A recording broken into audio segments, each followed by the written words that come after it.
Hello friends. Did you know that nearly 80% of those who watch my videos aren't subscribed? If you enjoy the content, I'd truly appreciate it if you hit that subscribe button. It helps a lot. Also, don't forget to leave a like and share your thoughts in the comments. Your interaction not only supports the channel's growth, but also helps these stories reach more people. Thank you all for being here. By the way, where are you watching from? Let me know in the comments.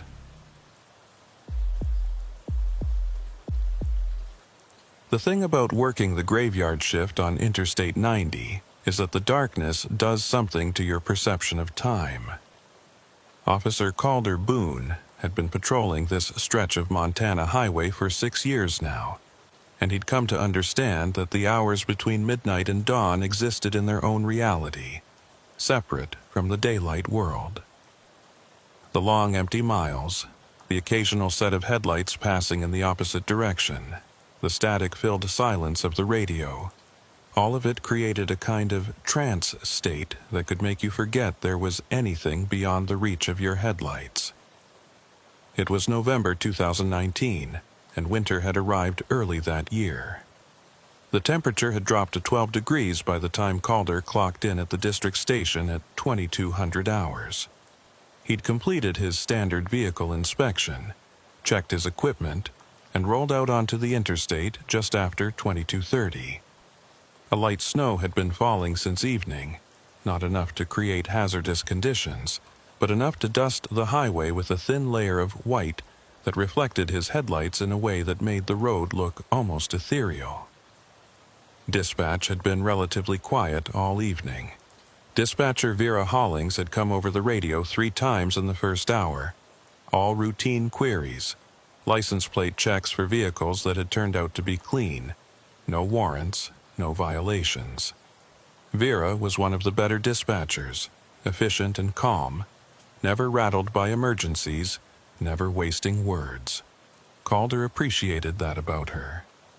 Around 0100 hours, Calder was traveling eastbound near mile marker 47 when something caught his attention in the distance.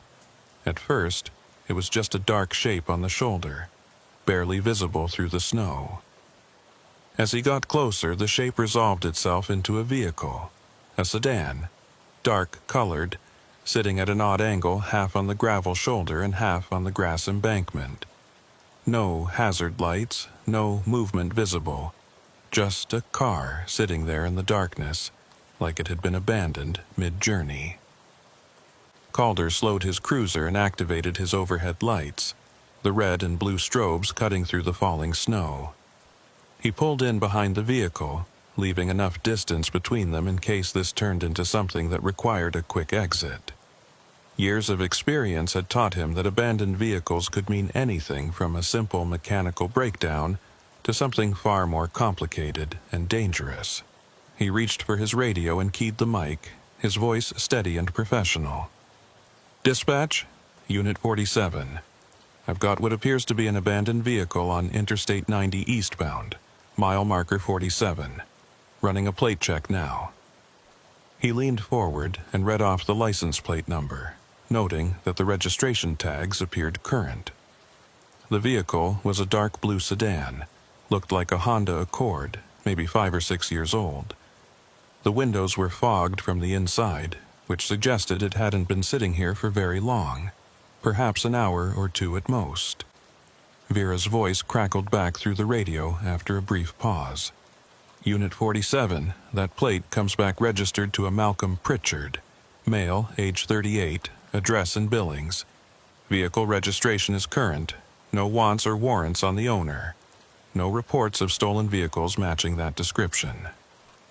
Calder acknowledged and sat for a moment, studying the sedan through his windshield. Malcolm Pritchard. The name didn't ring any bells, but that wasn't unusual. Montana was a big state, and people traveled these highways all the time. Still, something about the scene felt off.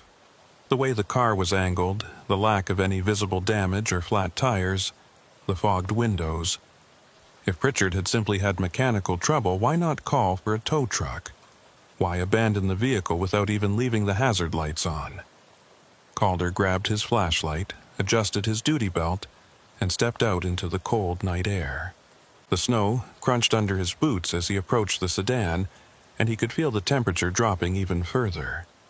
His breath came out in thick clouds, and the wind had picked up, carrying with it the sharp bite of winter. He moved carefully, keeping his right hand near his sidearm, not because he expected trouble, but because abandoned vehicles sometimes contained things that were better approached with caution. He reached the driver's side and tapped on the window with his flashlight, 2 firm raps that echoed in the quiet night. No response. Calder aimed his flashlight through the window, and what he saw made him pause. The interior of the sedan was empty, no driver, no passengers, but the keys were still in the ignition. The car was unlocked, and when Calder tried the door handle, it opened smoothly. The interior light flickered on, illuminating a scene that was simultaneously ordinary and deeply unsettling. The driver's seat was pushed back as if someone tall had been sitting there. On the passenger seat was a half-empty bottle of water, a road atlas folded open to a page showing Montana and Wyoming, and a cell phone. The phone's screen was dark, but when Calder picked it up carefully with his gloved hand, he saw that the battery was dead. In the back seat there was a duffel bag, partially unzipped, containing what looked like clothes and basic toiletries. Everything about the interior suggested that someone had been on a trip. Nothing unusual, nothing alarming, except for the fact that the person was nowhere to be seen. Calder backed away from the vehicle and keyed his radio again. "Dispatch, Unit 47. Vehicle is unlocked, keys in ignition, personal belongings inside including a cell phone. No sign of the driver or any passengers. I'm going to do a perimeter check of the immediate area." Vera's voice came back calm, but with an edge of concern that Calder had learned to recognize over the years. "Copy that, 47. Do you want backup?" Calder scanned the area around him. The highway stretched in both directions, empty and silent. To his right was a fence line marking the boundary of a cattle ranch, and beyond that, open fields that disappeared into darkness. To his left, across the interstate, was a steep embankment leading down to a frozen creek bed. "Negative on backup for now," Calder responded. "I'll check the immediate vicinity and advise." He walked slowly around the sedan, his flashlight sweeping across the ground. The snow was too thin to show clear footprints, but he could see disturbances in the gravel and frost that suggested someone had walked away from the vehicle. The trail, if you could call it that, led toward the rear of the car, and then seemed to veer off toward the embankment on the opposite side of the highway. Calder crossed the eastbound lanes carefully, checking both directions even though there was no traffic visible for miles. He reached the edge of the embankment and aimed his flashlight down into the darkness. The beam cut through the falling snow, illuminating the steep slope and the creek bed below. For a moment he thought he saw something, a shape that didn't quite fit the natural contours of the landscape, but when he adjusted the angle of his flashlight, it resolved into nothing more than a snow-covered boulder. Calder called out, his voice carrying across the empty highway. "Montana Highway Patrol, if anyone is out here, identify yourself." The only response was the wind and the soft hiss of snow falling on frozen ground. He stood there for a long moment listening, watching, trying to get a sense of what had happened here. A driver had stopped on the shoulder, left the keys in the ignition, left their belongings behind, and walked away. But why? And where had they gone? Calder returned to his cruiser and sat in the driver's seat, leaving the door open so he could keep an eye on the sedan. He pulled out his incident report notebook and began making detailed notes. Time of discovery, vehicle description, location, conditions, everything that might be relevant later. As he wrote, he couldn't shake the feeling that he was missing something obvious, some detail that would make sense of this scene. His radio crackled to life. Unit 47, this is Vera. I've got some additional information on Malcolm Pritchard. Calder looked up from his notebook. Go ahead, Vera. There was a pause, and when Vera spoke again, her voice carried a tone that Calder had rarely heard from her, uncertainty mixed with something that might have been confusion. Calder, this is going to sound strange, but I'm showing Malcolm Pritchard as deceased. According to the state records, he died in a single vehicle accident on this same stretch of highway in October of 2017. The vehicle registration you're looking at should have been canceled 2 years ago. Calder felt a cold sensation that had nothing to do with the November temperature. He stared at the sedan through his windshield, at the keys hanging in the ignition, at the fogged windows that proved someone had been inside this vehicle recently. Vera, run that again. You're saying the registered owner of this vehicle has been dead for 2 years?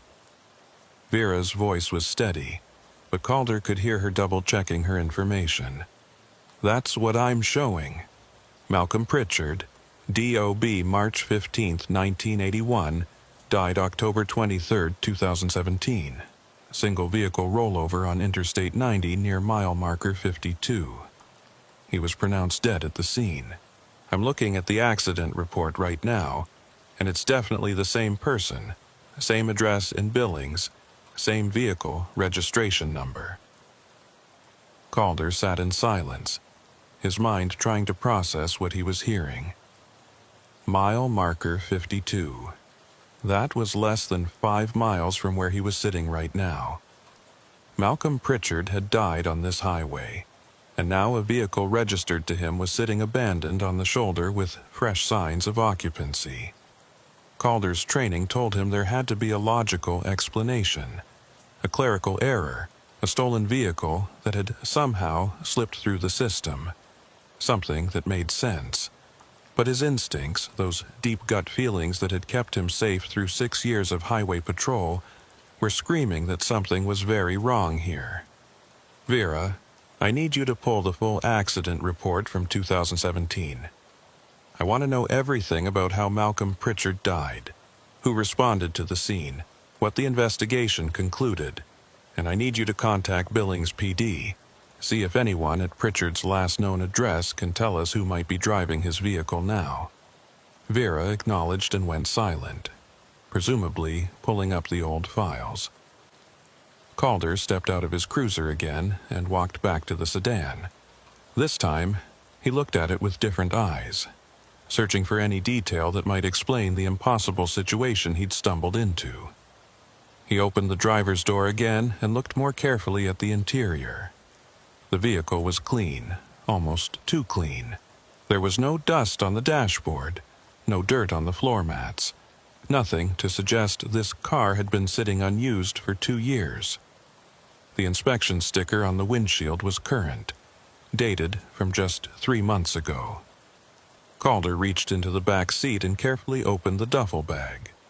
Inside were clothes, men's clothing in what looked like size large or extra large. There was a toothbrush, a razor, deodorant, all the basic items someone would pack for a short trip. At the bottom of the bag, his flashlight caught something that made him pause. It was a photograph, old and slightly faded, showing a man standing next to this same blue sedan. The man was smiling, one hand resting on the hood of the car, and he looked to be in his mid-30s.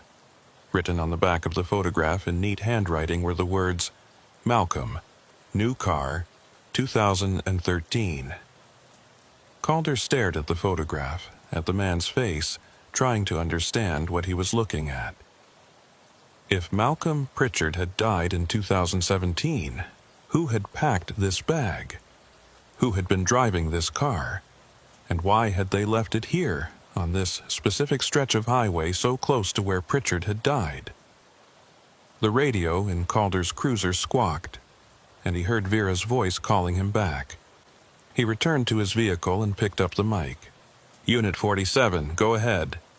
Vera's voice was strained now, and Calder could tell she'd found something in the old reports that had shaken her. Calder, I pulled the accident report from 2017. Malcolm Pritchard was traveling eastbound on Interstate 90 when his vehicle left the roadway at approximately 01:30 hours. The investigating officer was...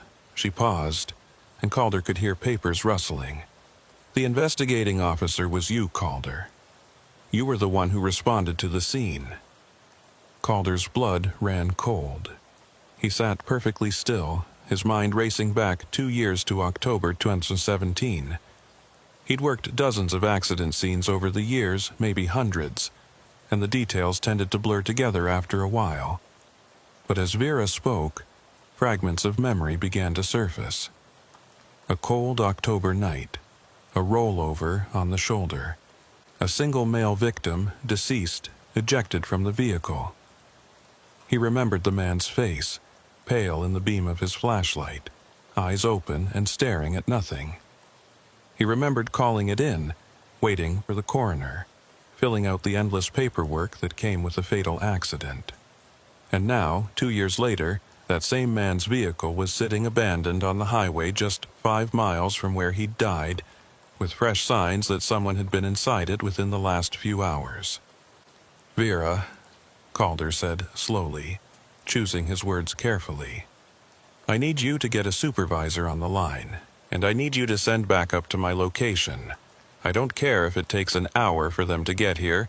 I want another unit on scene." Vera didn't question him, which Calder appreciated.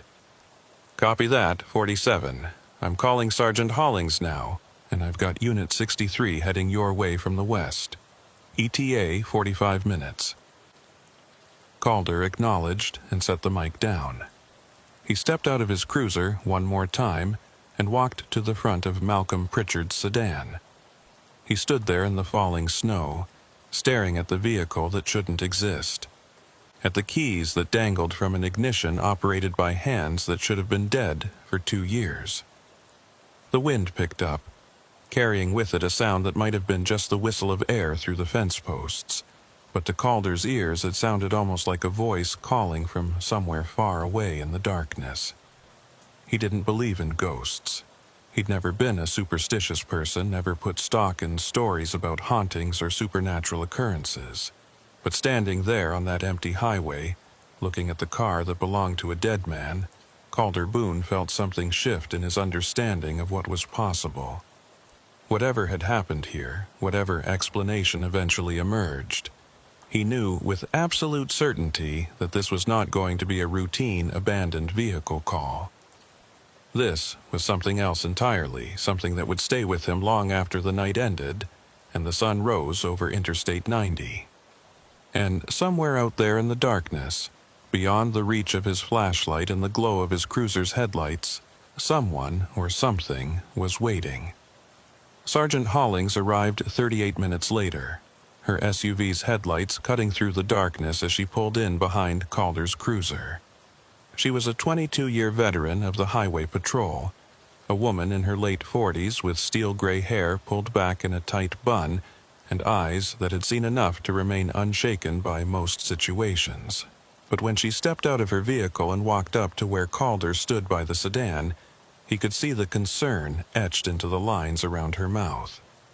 She'd been briefed by Vera over the radio during her drive, and she knew this wasn't a standard call. "Boone," she said by way of greeting, her breath misting in the cold air. "Show me what we've got."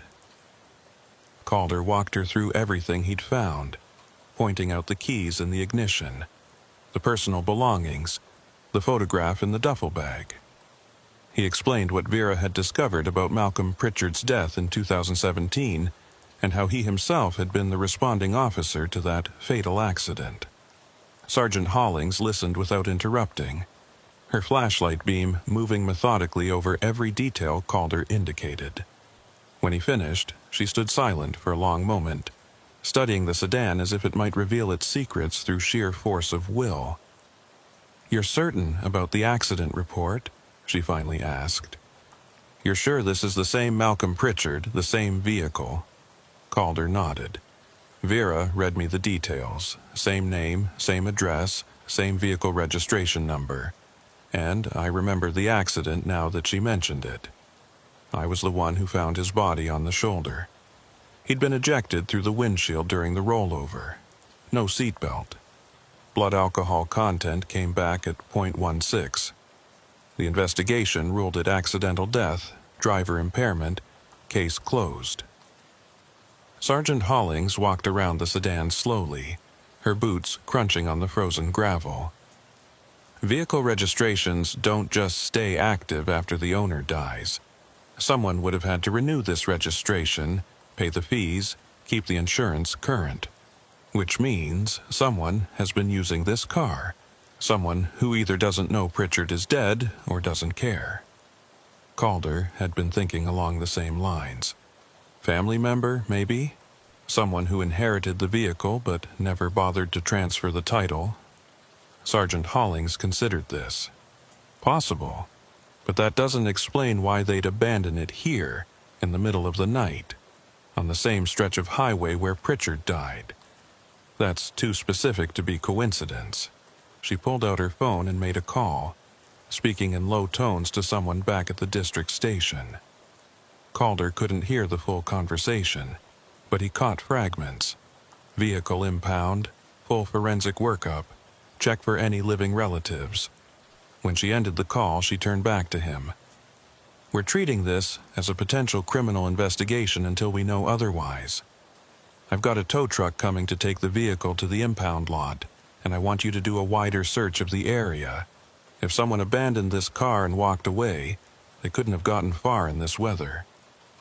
Check the ranch access roads, the creek bed, anywhere someone might take shelter. Calder acknowledged and grabbed his heavy-duty flashlight from his cruiser. Unit 63 had arrived while Sergeant Hollings was on the phone, and the responding officer, a younger trooper Calder knew only as Ryland, joined him for the search. Together, they worked their way along the shoulder in both directions, their flashlights cutting paths through the darkness and falling snow. They checked the fence line where it bordered the ranch property, looking for any breaks in the barbed wire or signs that someone had climbed through. They descended the embankment to the frozen creek bed, their boots slipping on the icy rocks as they navigated the steep slope. The creek was a shallow ribbon of frozen water, its surface covered with a thin layer of snow. They followed it for a quarter mile in each direction, finding nothing but the tracks of deer and the occasional scrape marks where some animal had crossed the ice. By the time they returned to the highway, it was nearly 0300 hours, and the temperature had dropped to single digits. Calder's face was numb despite the insulated hood of his jacket, and his fingers ached inside his gloves. Sergeant Hollings was standing by her SUV, speaking into her phone again. When she saw them approach, she ended the call and waved them over. "Anything?" she asked. Calder shook his head. "Nothing. No footprints, no signs of disturbance, no indication anyone walked away from this vehicle. It's like whoever was driving it just vanished." Sergeant Hollings' expression was grim. "I just spoke with a contact at Billings PD. They sent a unit to Malcolm Pritchard's last known address. The house was sold 3 months after his death in 2017. The current occupants never knew him, never heard his name. Pritchard's only living relative was a sister in Idaho. Billings PD is trying to reach her now, but it's the middle of the night and they're not getting an answer." The tow truck arrived, its yellow lights flashing as it maneuvered into position behind the sedan. The driver, a grizzled man in his 60s who'd been towing vehicles off this highway for decades, climbed out and approached Sergeant Hollings. "Where do you want this one?" he asked, glancing at the sedan with the disinterested efficiency of someone who'd seen thousands of abandoned vehicles over the years. "Impound lot at the district station," Sergeant Hollings replied. "And be careful with it. This is evidence in an ongoing investigation. Don't let anyone touch it except authorized personnel." The driver nodded and went about his work, attaching chains and slowly lifting the front end of the sedan onto the truck's flatbed. As the vehicle rose into the air, Calder found himself staring at it. at the undercarriage now exposed by the tow truck's lights. Something caught his eye, a detail he hadn't noticed before. The tires were new, or nearly new, with deep treads that showed minimal wear. The brake pads visible through the wheel wells looked recently replaced. This wasn't a car that had been sitting unused for 2 years. This was a vehicle that had been maintained, driven regularly, cared for by someone who knew what they were doing. "Sergeant," Calder called out, pointing at the tires. "Look at this. Those tires can't be more than a few months old, and the brake pads, they've been replaced recently." Sergeant Hollings moved closer, her flashlight illuminating the undercarriage. She studied it for a moment, then turned to the tow truck driver. "When you get this to the impound lot, I want you to document everything. Mileage, condition, any maintenance records you can find in the glove box. Take photographs of every surface, interior and exterior. This vehicle is telling us a story, and I want to know what it is." The driver acknowledged and finished securing the sedan. As the tow truck pulled away, its taillights disappearing into the snowy darkness, Calder felt a deepening sense of unease. Every answer they found seemed to generate 3 new questions. Malcolm Pritchard had died 2 years ago, but someone had been maintaining his vehicle, driving it, keeping it registered and insured. That someone had been on this highway tonight, had stopped at this exact location just miles from where Pritchard had crashed, and had then disappeared without a trace. Sergeant Hollings dismissed Ryland, sending him back to his patrol route, then turned to Calder. "I want you to write up a detailed report on everything that happened tonight. Every observation, every detail, no matter how insignificant it seems. And then I want you to pull the complete file on Malcolm Pritchard's 2017 accident. I want to see your original report, the coroner's findings, the accident reconstruction, all of it. There's something we're missing here, some connection we're not seeing." Calder agreed, though he was already mentally exhausted from the night's events. "You think the person driving Pritchard's car tonight was connected to him somehow? Someone who knew him when he was alive?" Sergeant Hollings was quiet for a moment, her gaze fixed on the empty spot where the sedan had been sitting.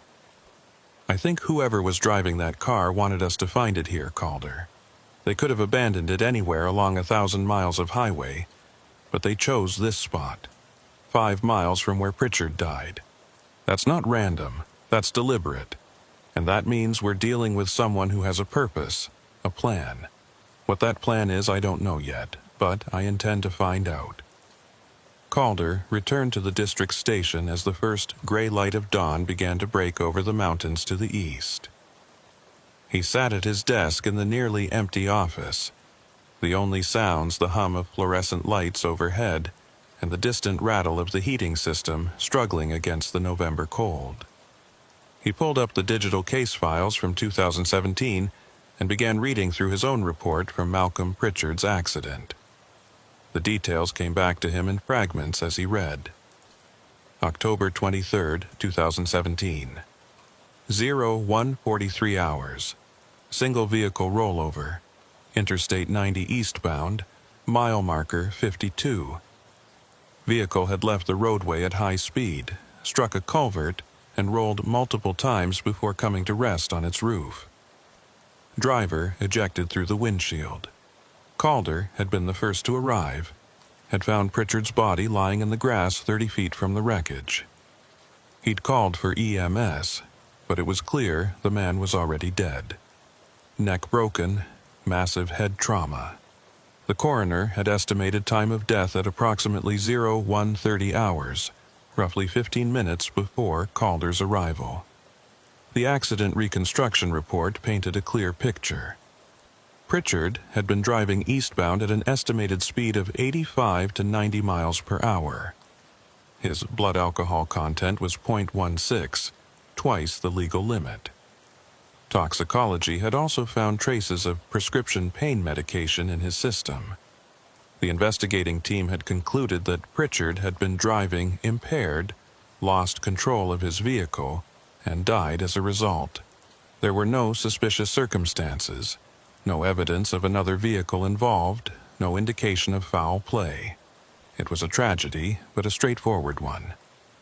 The case had been closed within 2 weeks, but now, sitting in the quiet office with dawn breaking outside, Calder found himself questioning those conclusions. Not because there was anything obviously wrong with the investigation, everything had been done by the book, but because the appearance of Pritchard's vehicle tonight suggested there were layers to this story that no one had uncovered back in 2017. He pulled up the property records for Malcolm Pritchard's former address in Billings. The house had been sold in January 2018 to a couple with no connection to Pritchard. Before that, it had been held in probate for several months while the estate was settled.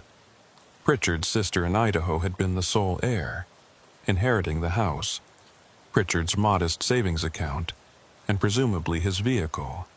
But according to the DMV records Vera had accessed, the vehicle registration had never been transferred to the sister's name. It had remained in Malcolm Pritchard's name, with renewals paid every year like clockwork. Calder made a note to track down the sister as soon as business hours began.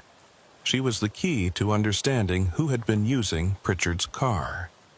But even as he wrote the note, he felt that nagging sense that something deeper was at work here. Something that couldn't be explained by a simple inheritance mix-up or a relative borrowing a dead man's vehicle.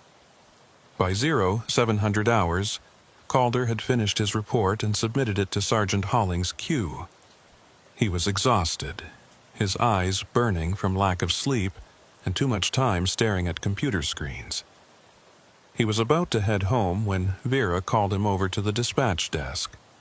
"Calder, I've got something you need to hear," she said, her voice tight with an emotion he couldn't quite identify. She gestured to her computer screen, where she had pulled up a recording from the 911 system. "This call came in at 00:45 hours last night, about 15 minutes before you discovered the abandoned vehicle. I didn't make the connection until I was reviewing the call logs this morning." She clicked play, and Calder heard the scratchy recording of a phone call, the audio quality degraded by what sounded like a poor cellular connection or interference. The voice that came through the speakers was male, breathless, frightened. "I need help. I'm on Interstate 90, eastbound, near mile marker 47. Something's wrong. There's someone following me. I don't know what to do." The 911 operator's voice cut in, calm and professional. "Sir, I need you to stay calm. Can you tell me your name? Are you in a vehicle?" There was a long pause, filled with static and the sound of wind. Then the male voice came back, but it was different now, distant, almost dreamlike. "My name is Malcolm Pritchard. I crashed. I think I'm dying, but I'm still driving. I don't understand. Why am I still driving?" The operator tried to respond, asking for clarification, asking for a location, but the line went dead. The call had lasted 43 seconds. Calder felt his skin go cold. He looked at Vera, whose face had gone pale in the glow of her computer monitors. "That's impossible," he said quietly. "Malcolm Pritchard died in 2017. I saw his body. I wrote the report." Vera nodded slowly, her hands trembling slightly as she moved the mouse to replay the audio. "I know. But that call came from a cell phone registered to Malcolm Pritchard's account, the one that was in the vehicle you found tonight. And the GPS data from the call? It pings from mile marker 47, the exact location where you found the sedan." Calder stood in silence, listening to the recording play again, hearing that frightened voice claiming to be a dead man, claiming to be dying and driving at the same time. The words echoed in his mind, overlapping with the memory of finding Pritchard's body 2 years ago, broken and still on the cold October ground. "Pull the full audio analysis," Calder said finally, his voice hoarse. "I want to know if there's any indication this is a hoax, voice manipulation, anything technical that could explain this. And I want that cell phone from evidence. I need to see what else is on it." Vera was already typing, her fingers flying across the keyboard. "I'm on it, but Calder, you need to listen to this one more time. Listen to the background noise." She played the recording again, and this time Calder focused on the sounds beneath the voice. There was wind, as he'd noted before, but there was something else too. A rhythmic creaking sound, almost mechanical. And underneath it all, very faint but unmistakable once you knew to listen for it, the sound of a voice singing. It was barely audible, just a fragment of melody, but it sent chills down Calder's spine because he recognized it. It was an old country song his grandmother used to sing, something about a highway and a traveler who could never find his way home. The song had been popular in the 1970s, decades before Malcolm Pritchard had been born. Sergeant Hollings walked into the dispatch center, her coat still dusted with snow from outside. She took one look at Calder's face and Vera's pale expression and stopped. What happened? Vera played the recording for her, and Calder watched as Sergeant Hollings' professional composure flickered for just a moment. When the recording ended, she stood perfectly still, processing what she'd heard. "Get me everything," she said finally. "Phone records, GPS data, voice analysis, everything. I want the cell phone brought here immediately, and I want our forensics team to go through that sedan with a microscope. Something is very wrong here, and I want answers." She turned to Calder. "You're off shift as of now. Go home, get some sleep. But keep your phone on. If we find anything, I'm calling you back in."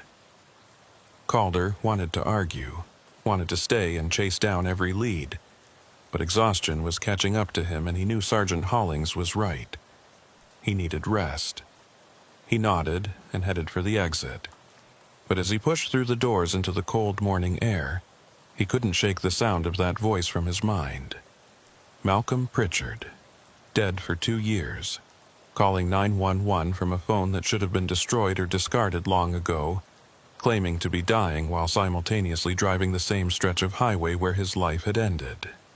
The logical part of Calder's mind insisted there had to be an explanation, a rational answer that would make sense of all this. But the part of him that had stood on that dark highway last night, staring at the abandoned sedan and feeling the weight of something inexplicable pressing down on him, that part knew they were dealing with something that might not have a rational explanation at all. As Calder drove home through the empty morning streets, the sun rising behind him and casting long shadows across the snow-covered landscape, he found himself thinking about something his training officer had told him years ago, back when he was fresh out of the academy. "The highway remembers," the old officer had said. "Every accident, every death, every moment of violence or tragedy, the highway remembers. And sometimes it reminds us." At the time, Calder had thought it was just philosophical rambling, the kind of thing veteran officers said to sound wise. But now, with Malcolm Pritchard's voice echoing in his memory and the image of that abandoned sedan burned into his mind, he wondered if maybe there was more truth to those words than he'd ever wanted to believe. Calder didn't sleep well. He'd gone home to his small house on the outskirts of town, stripped off his uniform, and climbed into bed as the sun climbed higher in the sky. But every time he closed his eyes, he heard that voice from the 911 recording. Malcolm Pritchard's voice, scared and confused, saying things that should have been impossible. After 2 hours of restless half-sleep filled with fragmented dreams of dark highways and abandoned vehicles, Calder gave up and made coffee. He sat at his kitchen table, staring at his phone, waiting for it to ring. The call came at 1400 hours. It was Sergeant Hollings, her voice crisp and professional, but carrying an undercurrent of tension that told Calder she'd found something significant. "Boone, I need you back at the station." We've got results from the forensic examination of Pritchard's vehicle, and there's something you need to see in person. How soon can you get here?" Calder was already standing, reaching for his jacket. 20 minutes. He made it in 15, driving through the cold afternoon with the radio off, his mind churning through possibilities. When he arrived at the district station, Sergeant Hollings was waiting for him in the conference room along with a forensic technician Calder recognized from previous investigations. The technician was a meticulous man in his 50s named Garrett, who'd spent 30 years processing crime scenes and evidence with an attention to detail that bordered on obsessive. The conference table was covered with photographs, evidence bags, and printouts of various reports. Garrett stood at the head of the table, and when Calder entered, he gestured to the materials spread before them. "Officer Boone, I've processed hundreds of vehicles over my career, but I've never seen anything quite like this one." He picked up a photograph showing the interior of Malcolm Pritchard's sedan, specifically focused on the driver's seat. The first thing that caught my attention was the condition of the vehicle. For a car that's allegedly been in use for 2 years after its owner's death, there's almost no wear pattern consistent with regular driving. The seat shows minimal compression. The steering wheel has very little hand oil buildup. The pedals are barely worn. By all physical evidence, this car has been driven maybe a dozen times in the past 2 years. Not regularly, as the maintenance records would suggest. Calder leaned forward, studying the photograph. "So, someone's been maintaining it, but not driving it?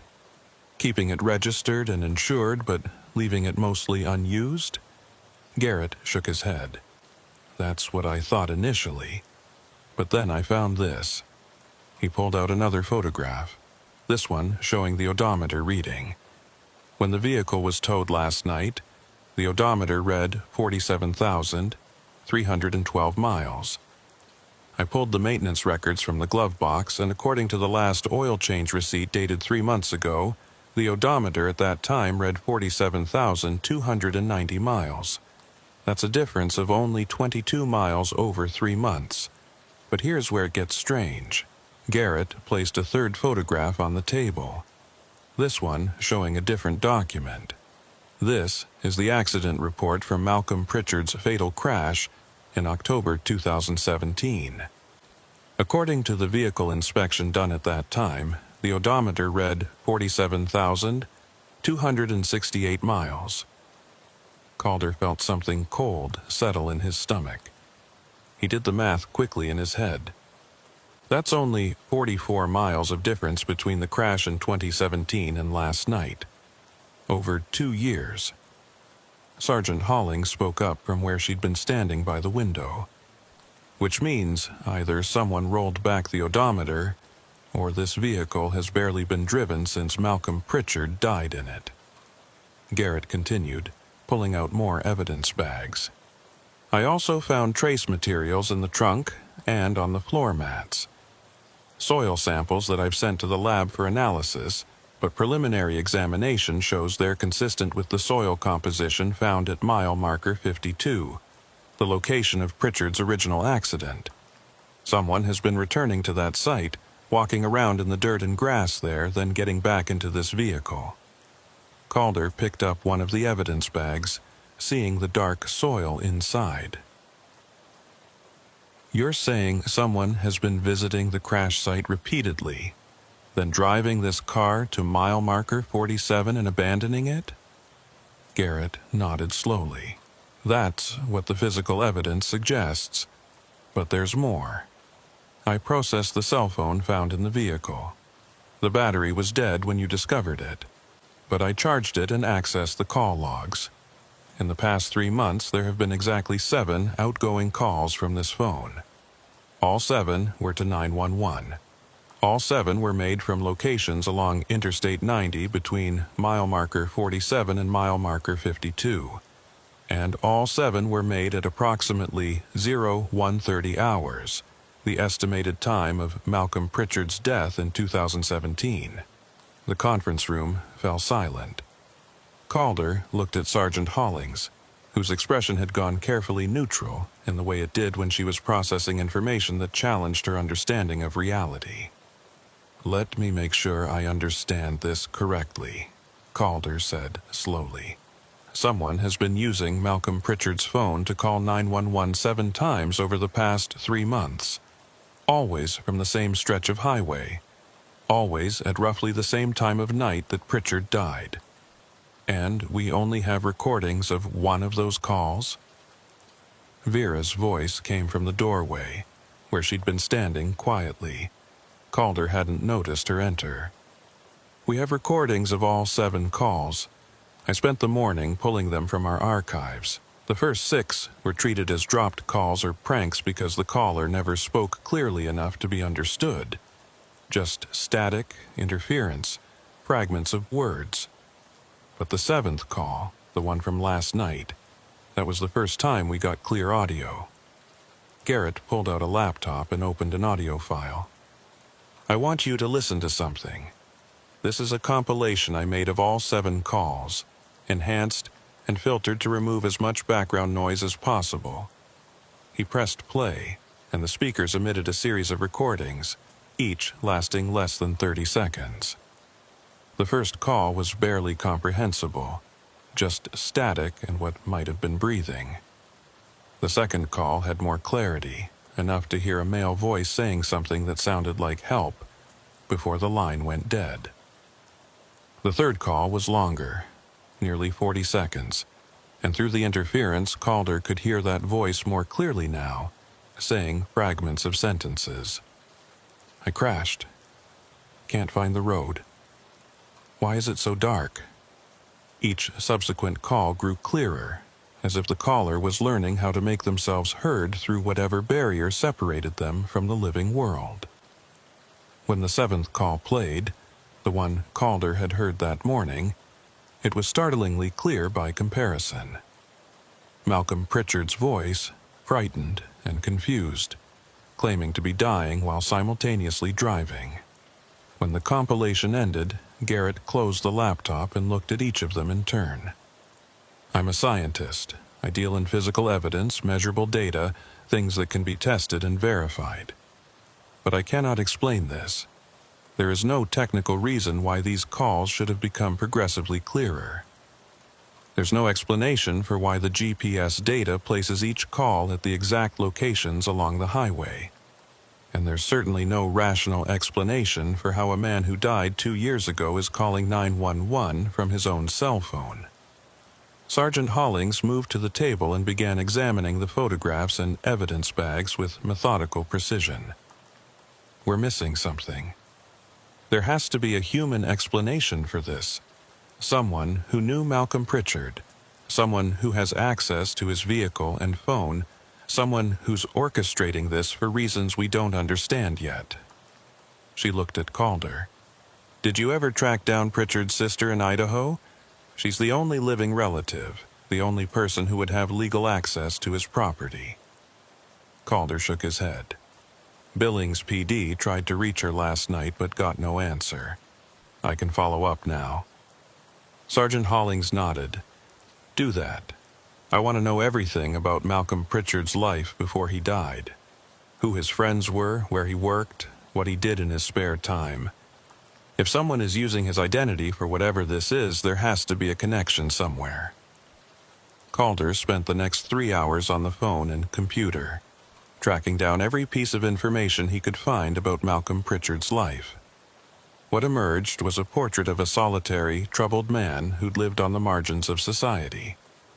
Pritchard had worked as a long-haul truck driver for most of his adult life, spending weeks on the road and only brief periods at his house in Billings.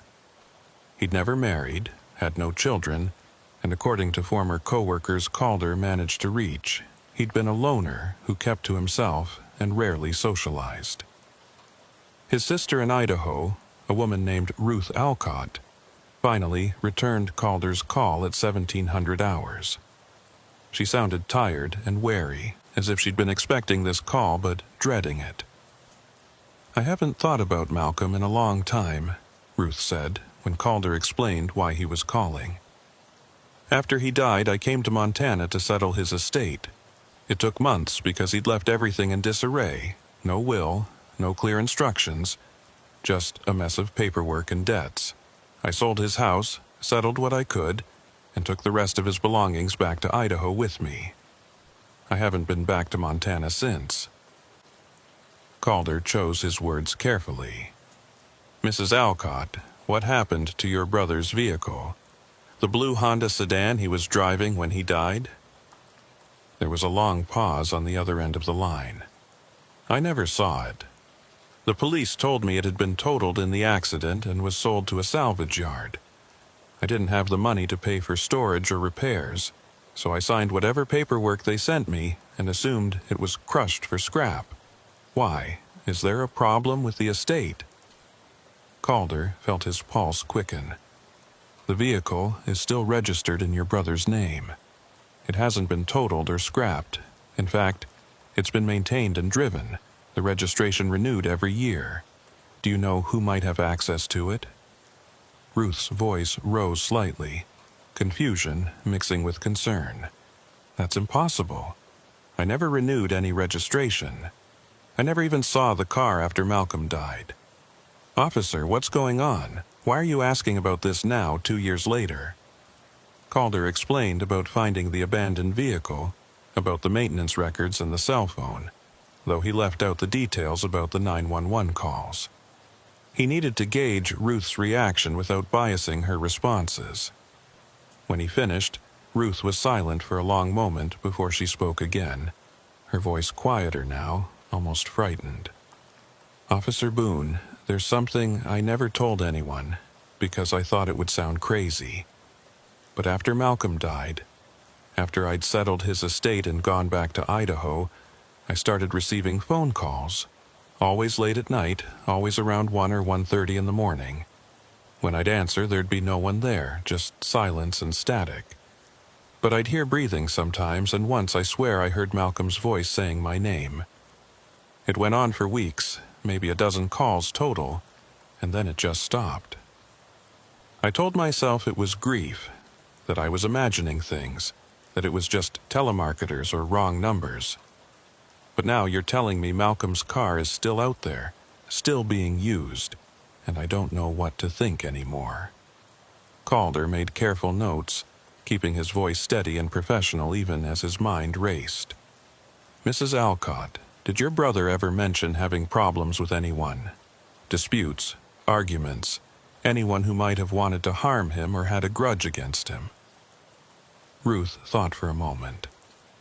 Malcolm didn't have many friends, but he wasn't the kind of person who made enemies either. He kept to himself, drove his truck, came home to an empty house. The only person he talked about with any regularity was his dispatcher, a woman he worked with at the trucking company. I think her name was Vera. He mentioned her a few times when I'd called to check on him. Said she was one of the few people who treated him like a human being instead of just another driver on the roster. Calder's blood ran cold. Vera, are you certain that was her name? Ruth confirmed it, and Calder thanked her for her time before ending the call. He sat at his desk, staring at his notes, his mind making connections he didn't want to acknowledge. Vera Hollings, the dispatcher who'd been on duty last night when he found the abandoned vehicle. Vera Hollings, who'd pulled up Malcolm Pritchard's information with unusual speed. Vera Hollings, who'd been the one to discover the 911 recordings. He stood up and walked quickly to Sergeant Hollings' office where he found her reviewing the forensic reports. Sergeant, I need to ask you something about Vera. How long has she worked dispatch for the highway patrol? Sergeant Hollings looked up, surprised by the question. Vera? She's been with us for about 8 years, I think, maybe 9. Why? Calder explained what Malcolm Pritchard's sister had told him about the dispatcher named Vera who'd worked with Pritchard at the trucking company. Sergeant Hollings listened, her expression growing more serious as Calder spoke. You think our Vera knew Malcolm Pritchard before his death? That she's somehow connected to all this? Calder wasn't sure what he thought, but his instincts told him this wasn't coincidence. I think we need to ask her, carefully, without accusing her of anything, but we need to know. They found Vera at her station in the dispatch center, her fingers moving across her keyboard as she monitored radio traffic from units scattered across the district. When Sergeant Hollings approached and asked to speak with her privately, Vera's expression flickered with something Calder couldn't quite identify before settling back into her usual professional mask. They moved to a small interview room, nothing formal, just 3 chairs and a table, and Sergeant Hollings asked the question directly. Vera, did you know Malcolm Pritchard before his death in 2017? We've learned he worked with a dispatcher named Vera at a trucking company, and we need to know if that was you. Vera was silent for a long moment, her hands folded in her lap, her eyes fixed on the table. When she finally spoke, her voice was quiet but steady. Yes, I knew Malcolm. I worked at Mountain Freight Logistics from 2014 to 2016. Malcolm was one of the drivers on my roster. We talked regularly whenever he was on the road and needed routing information or weather updates. He was a good driver, reliable, never caused problems. She looked up, meeting Sergeant Hollings' gaze. When he died, I was devastated. I'd left the trucking company 6 months earlier to work for the highway patrol, but I still considered Malcolm a friend. When I heard about his accident, I went to his funeral. I was one of maybe 5 people there. That's when I met his sister Ruth. Calder leaned forward. Why didn't you say anything last night when we ran Malcolm Pritchard's name? You had to have recognized it. Vera's eyes moved to Calder, and he saw pain there, old and deep. Because I didn't want to believe it was his car. When you called in that plate and his name came up, I thought there must be a mistake, that the system was showing old records. But then I saw the accident report, saw that you'd been the one to respond to his death, and I couldn't ignore it anymore. That's when I started digging deeper, when I found the 911 calls. She paused, her voice dropping lower. Malcolm didn't deserve to die alone on that highway. He was a good person who'd been dealt a hard life. After his funeral, I tried to honor his memory the only way I knew how, by doing my job well, by making sure other people didn't die alone on these roads. Sergeant Hollings' voice was gentle but firm. Vera, we need to know if you've had any contact with Malcolm's vehicle or his phone since his death. Any interaction at all, even if it seems insignificant. Vera shook her head emphatically. No, nothing. I didn't even know his car still existed. I assumed it had been destroyed in the accident or sold for parts. I certainly never touched his phone or his belongings. After the funeral, I tried to move on, tried to separate my memories of Malcolm from my work here. But when those 911 calls started coming in 3 months ago, when I heard that voice, I knew something was wrong. I couldn't explain it, still can't, but I knew. Calder exchanged a glance with Sergeant Hollings. Vera's explanation seemed genuine, and there was no evidence to suggest she'd been involved in whatever was happening with Pritchard's vehicle. But her connection to the dead man added another layer of complexity to an already inexplicable situation. Vera, Calder said carefully, when you knew Malcolm, did he ever talk about Interstate 90? Did he have any particular attachment to that road? Any reason he'd be on it regularly? Vera thought for a moment, then nodded slowly. He drove it all the time. It was part of his regular route from Billings to Spokane. He'd make that run 2 or 3 times a month. But there was one stretch he always mentioned, between mile markers 45 and 55. He said it felt wrong there. Said he'd always get an uncomfortable feeling when he drove through that section, especially at night. He called it the dead zone, said his radio would cut out. His phone would lose signal, and he'd feel like he was being watched. I thought he was just being superstitious, drivers often are, but he was genuinely bothered by it. the dead zone. Mile markers 45 to 55. The exact area where Pritchard's vehicle had been found abandoned, where he'd died in 2017, where 7 911 calls had been placed from his phone over the past 3 months. Calder felt the pieces of the puzzle shifting, forming a pattern he still couldn't fully see but could sense lurking just beyond his comprehension. Sergeant Hollings stood up. "All right, Vera, thank you for your honesty. I don't believe you're involved in whatever this is, but if you remember anything else about Malcolm, anything he said or did that might help us understand what's happening, I need you to tell us immediately." Vera nodded and returned to her post, leaving Calder and Sergeant Hollings alone in the interview room. "What do you think?" Sergeant Hollings asked.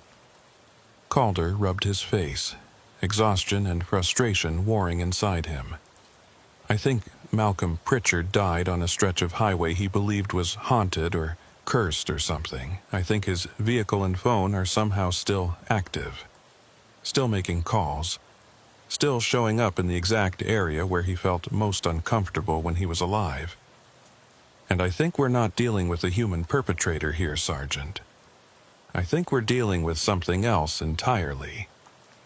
Sergeant Hollings didn't dismiss his words, which told Calder more about how seriously she was taking this than any verbal acknowledgement could have. "Tonight," she said finally, "I want you back on patrol. Same shift, same route. If another 911 call comes in from that phone, if that vehicle appears again, I want you there immediately. We're going to figure this out, Boone, one way or another." As Calder prepared for his shift that evening, gearing up in the locker room and checking his equipment, he found himself thinking about Malcolm Pritchard's lonely funeral, about a man who'd driven the highways for years and died without anyone truly knowing him. He thought about Vera, who'd tried to honor a friend's memory by doing her job well. And he thought about that stretch of Interstate 90, the dead zone, where something had gone wrong enough to trap a man's final moments in an endless loop of confused terror. When Calder pulled out of the station and headed toward Interstate 90 as darkness fell, he knew with absolute certainty that this night would bring answers. Whether those answers would be ones he could accept, or ones that would shatter his understanding of reality, he couldn't say. But he was going to face whatever waited for him in the dead zone, because that was what the badge required, and because Malcolm Pritchard, whoever or whatever he was now, deserved someone to bear witness to his suffering.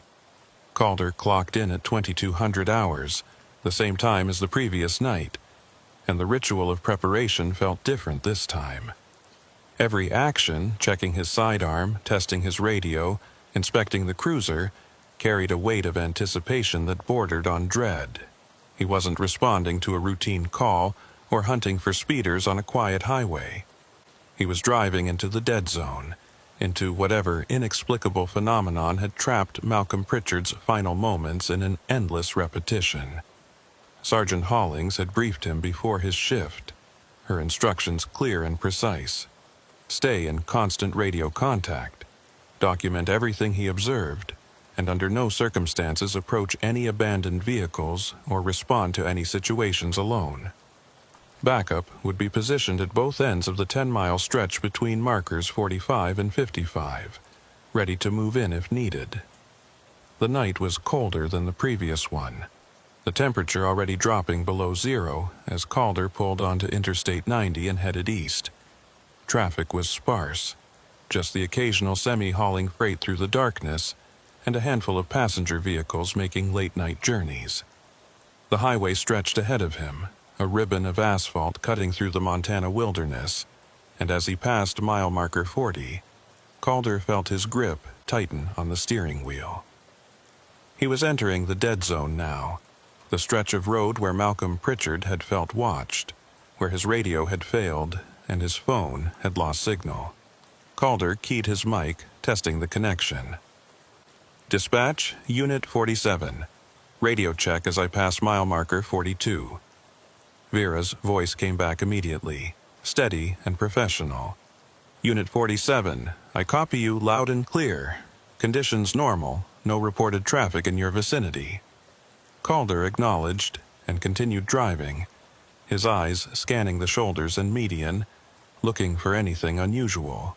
The snow from the previous night had frozen into a hard crust that reflected his headlights in crystalline patterns. The landscape was beautiful in a desolate way, but Calder couldn't shake the feeling that something was fundamentally wrong with this stretch of highway. It wasn't anything he could point to specifically, just an ambient sense of wrongness that seemed to emanate from the road itself. As he approached mile marker 47, the location where he'd found Pritchard's sedan the night before, Calder slowed. The shoulder was empty now, just frozen gravel and disturbed snow where the vehicle had been sitting. He pulled onto the shoulder and stopped, putting his cruiser in park and leaving the engine running. He sat there for several minutes, watching and listening. The radio was silent except for the occasional burst of static. The night outside was absolutely still. No wind, no movement, just the cold darkness pressing against his windows. Calder reached for his logbook and made a note. 00:15 hours, mile marker 47, no activity observed. As he wrote, his radio erupted with static so loud it made him flinch. Through the interference, he heard Vera's voice, distorted and breaking up. Unit 40, interference, respond. Calder grabbed the mic. Dispatch, Unit 47, you're breaking up. Repeat your last transmission. More static, and then nothing. The radio went completely silent, not even the background hiss of an open channel. Calder tried again, keying the mic multiple times, but there was no response. His radio had gone dead. He reached for his cell phone, but the screen showed no signal, 0 bars, as if he'd driven into a complete communications blackout. Calder felt his pulse quicken but forced himself to remain calm. This was what Malcolm Pritchard had described, what Vera had told him about. The dead zone wasn't just a superstition.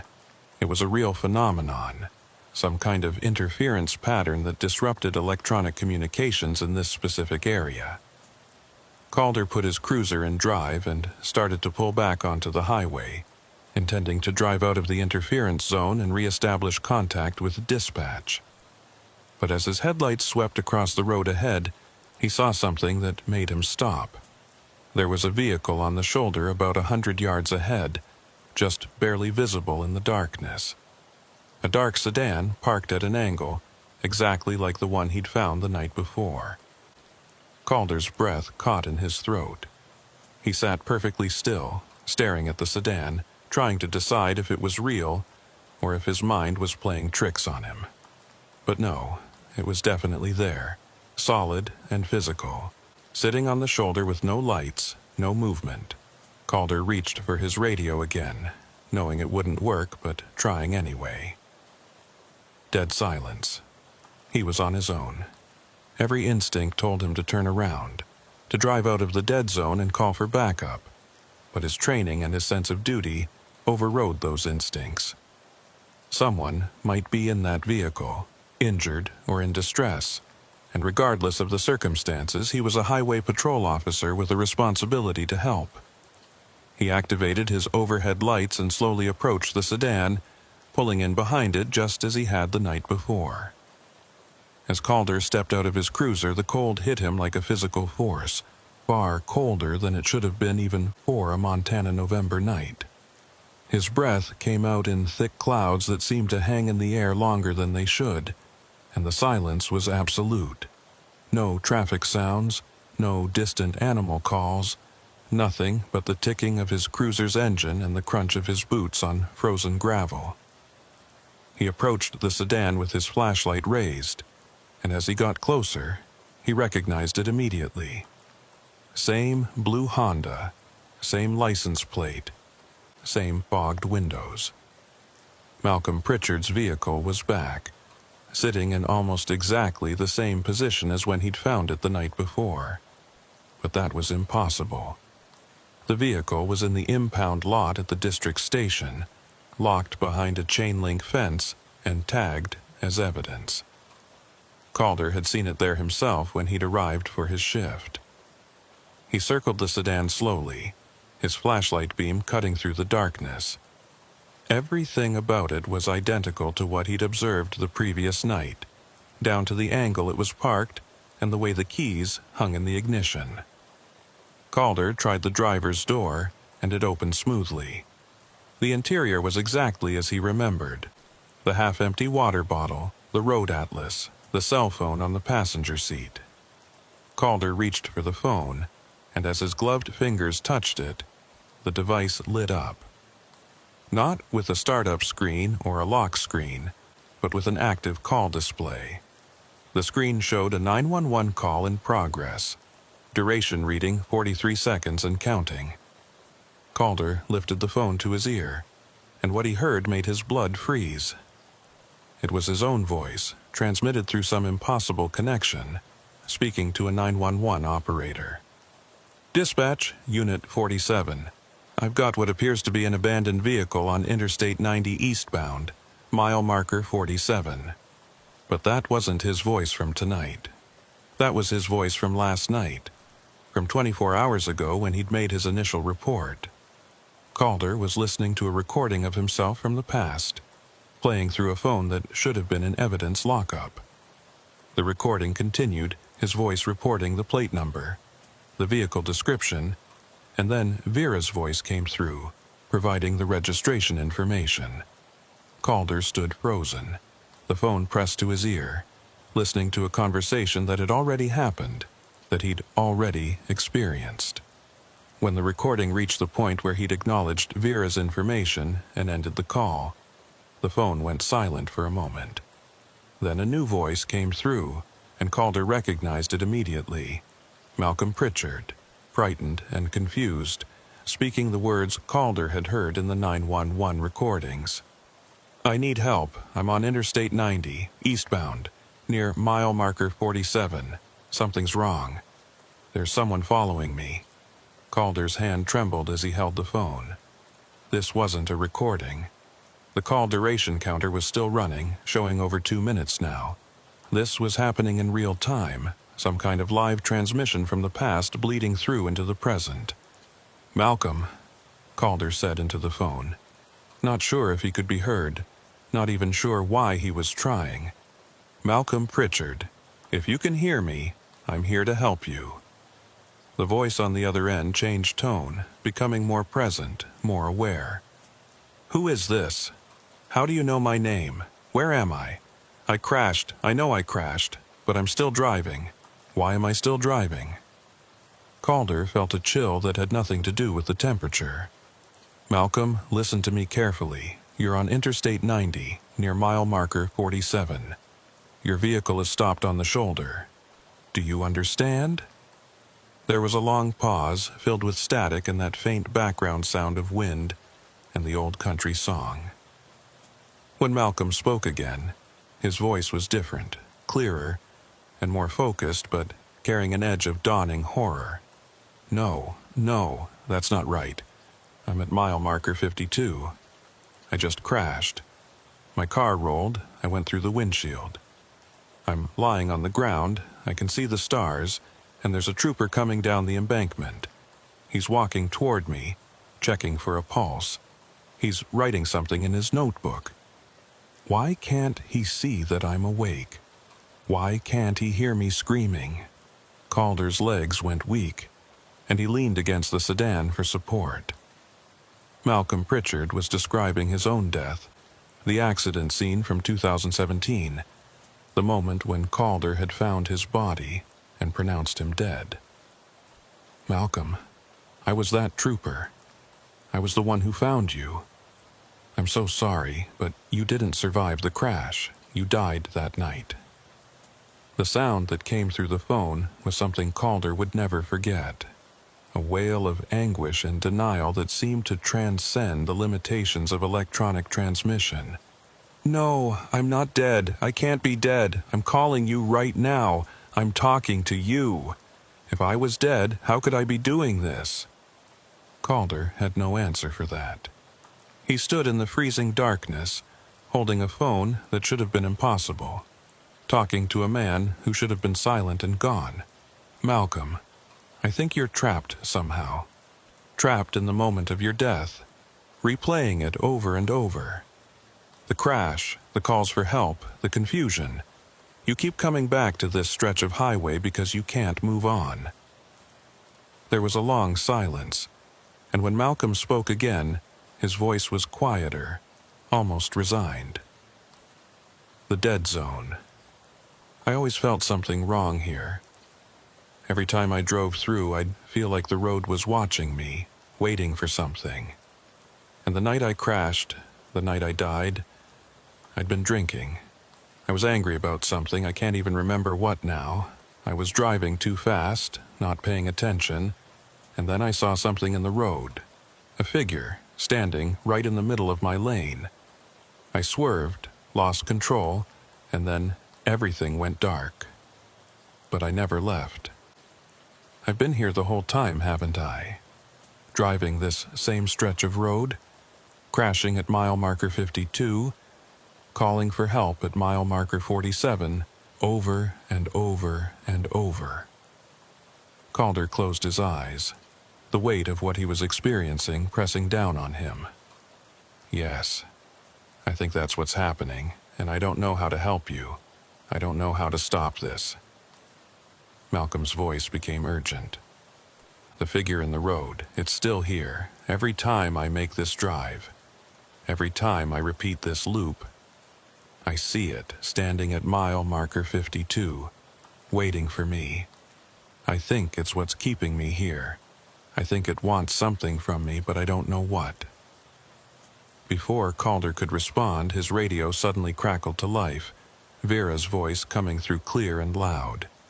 Unit 47, what is your status? You've been silent for over 8 minutes. Please respond immediately.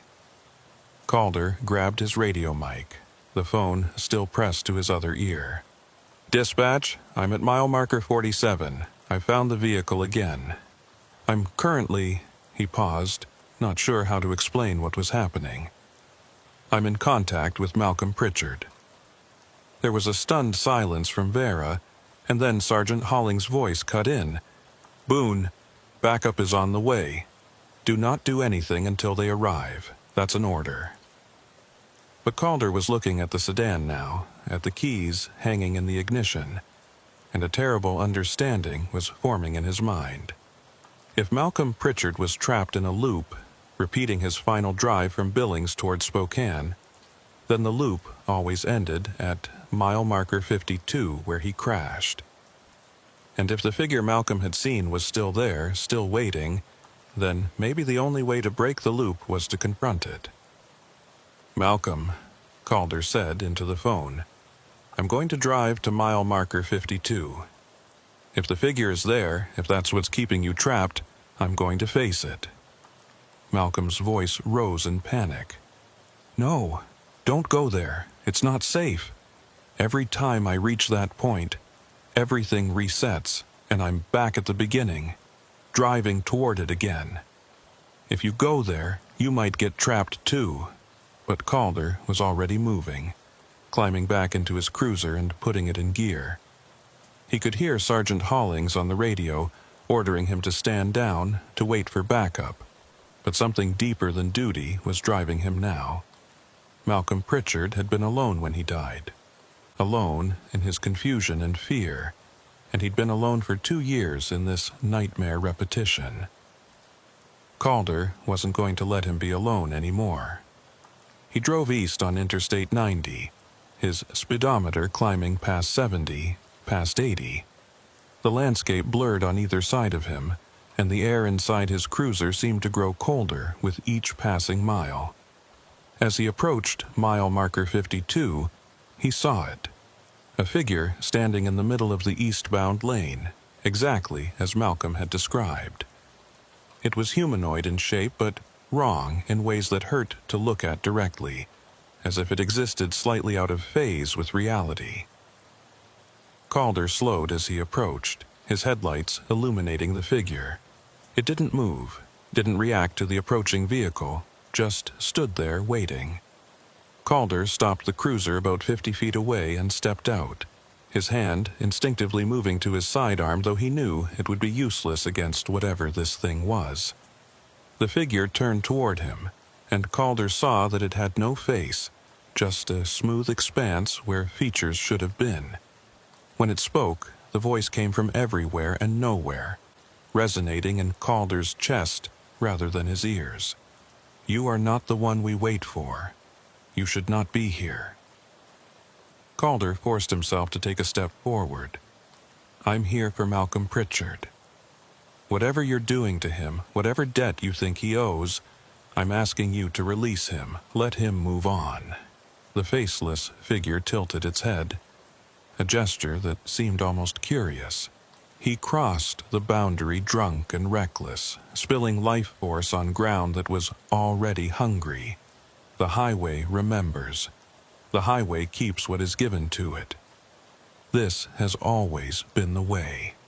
Calder felt rage building inside him, pushing back against the fear. He made a mistake. He was human, and humans make mistakes. That doesn't give you the right to torture him for eternity. The figure was silent for a long moment, and then it raised one arm, pointing back the way Calder had come. There are others who have crossed the boundary, others who feed the hunger. Malcolm Pritchard is not alone in his loop. Go to mile marker 45. See what the highway keeps. See what we have collected. Before Calder could respond, the figure dissolved into mist, and the temperature dropped even further. His radio burst to life with multiple voices overlapping, Sergeant Hollings demanding his location, Vera reporting his GPS coordinates, backup units calling out their ETA. But Calder barely heard them. He climbed back into his cruiser and drove slowly toward mile marker 45, dread building in his chest. When he reached the marker, he pulled onto the shoulder and aimed his spotlight into the darkness. What he saw would stay with him for the rest of his life. There were vehicles scattered along the shoulder and into the median, dozens of them, all at odd angles as if they'd been abandoned in the middle of frantic escapes. Some were old, rusted hulks from decades past. Others were newer, including several that looked like they'd been placed there within the last few years. And around each vehicle, visible only in the harsh glare of his spotlight, were figures. Translucent, barely there, but unmistakably present. People trapped like Malcolm, endlessly repeating their final moments. Calder sat frozen in his cruiser, staring at the collection of the lost and forgotten, the ones the highway had kept. How many accidents had occurred in this dead zone over the years? How many drivers had died here, their final moments captured and replayed endlessly? The scale of it was overwhelming, incomprehensible. His radio crackled. "Unit 47, backup is now at your location." Calder looked in his rearview mirror and saw 2 patrol vehicles approaching with lights flashing. Sergeant Hollings climbed out of the lead vehicle and approached Calder's cruiser. When she saw his face, her expression shifted from anger to concern. "Boone, what happened? What did you see?" Calder tried to find words, but they wouldn't come. He simply pointed toward the median, toward the collection of vehicles, and the ghostly figures that surrounded them. Sergeant Hollings looked, and for a long moment she was silent. Then she keyed her radio.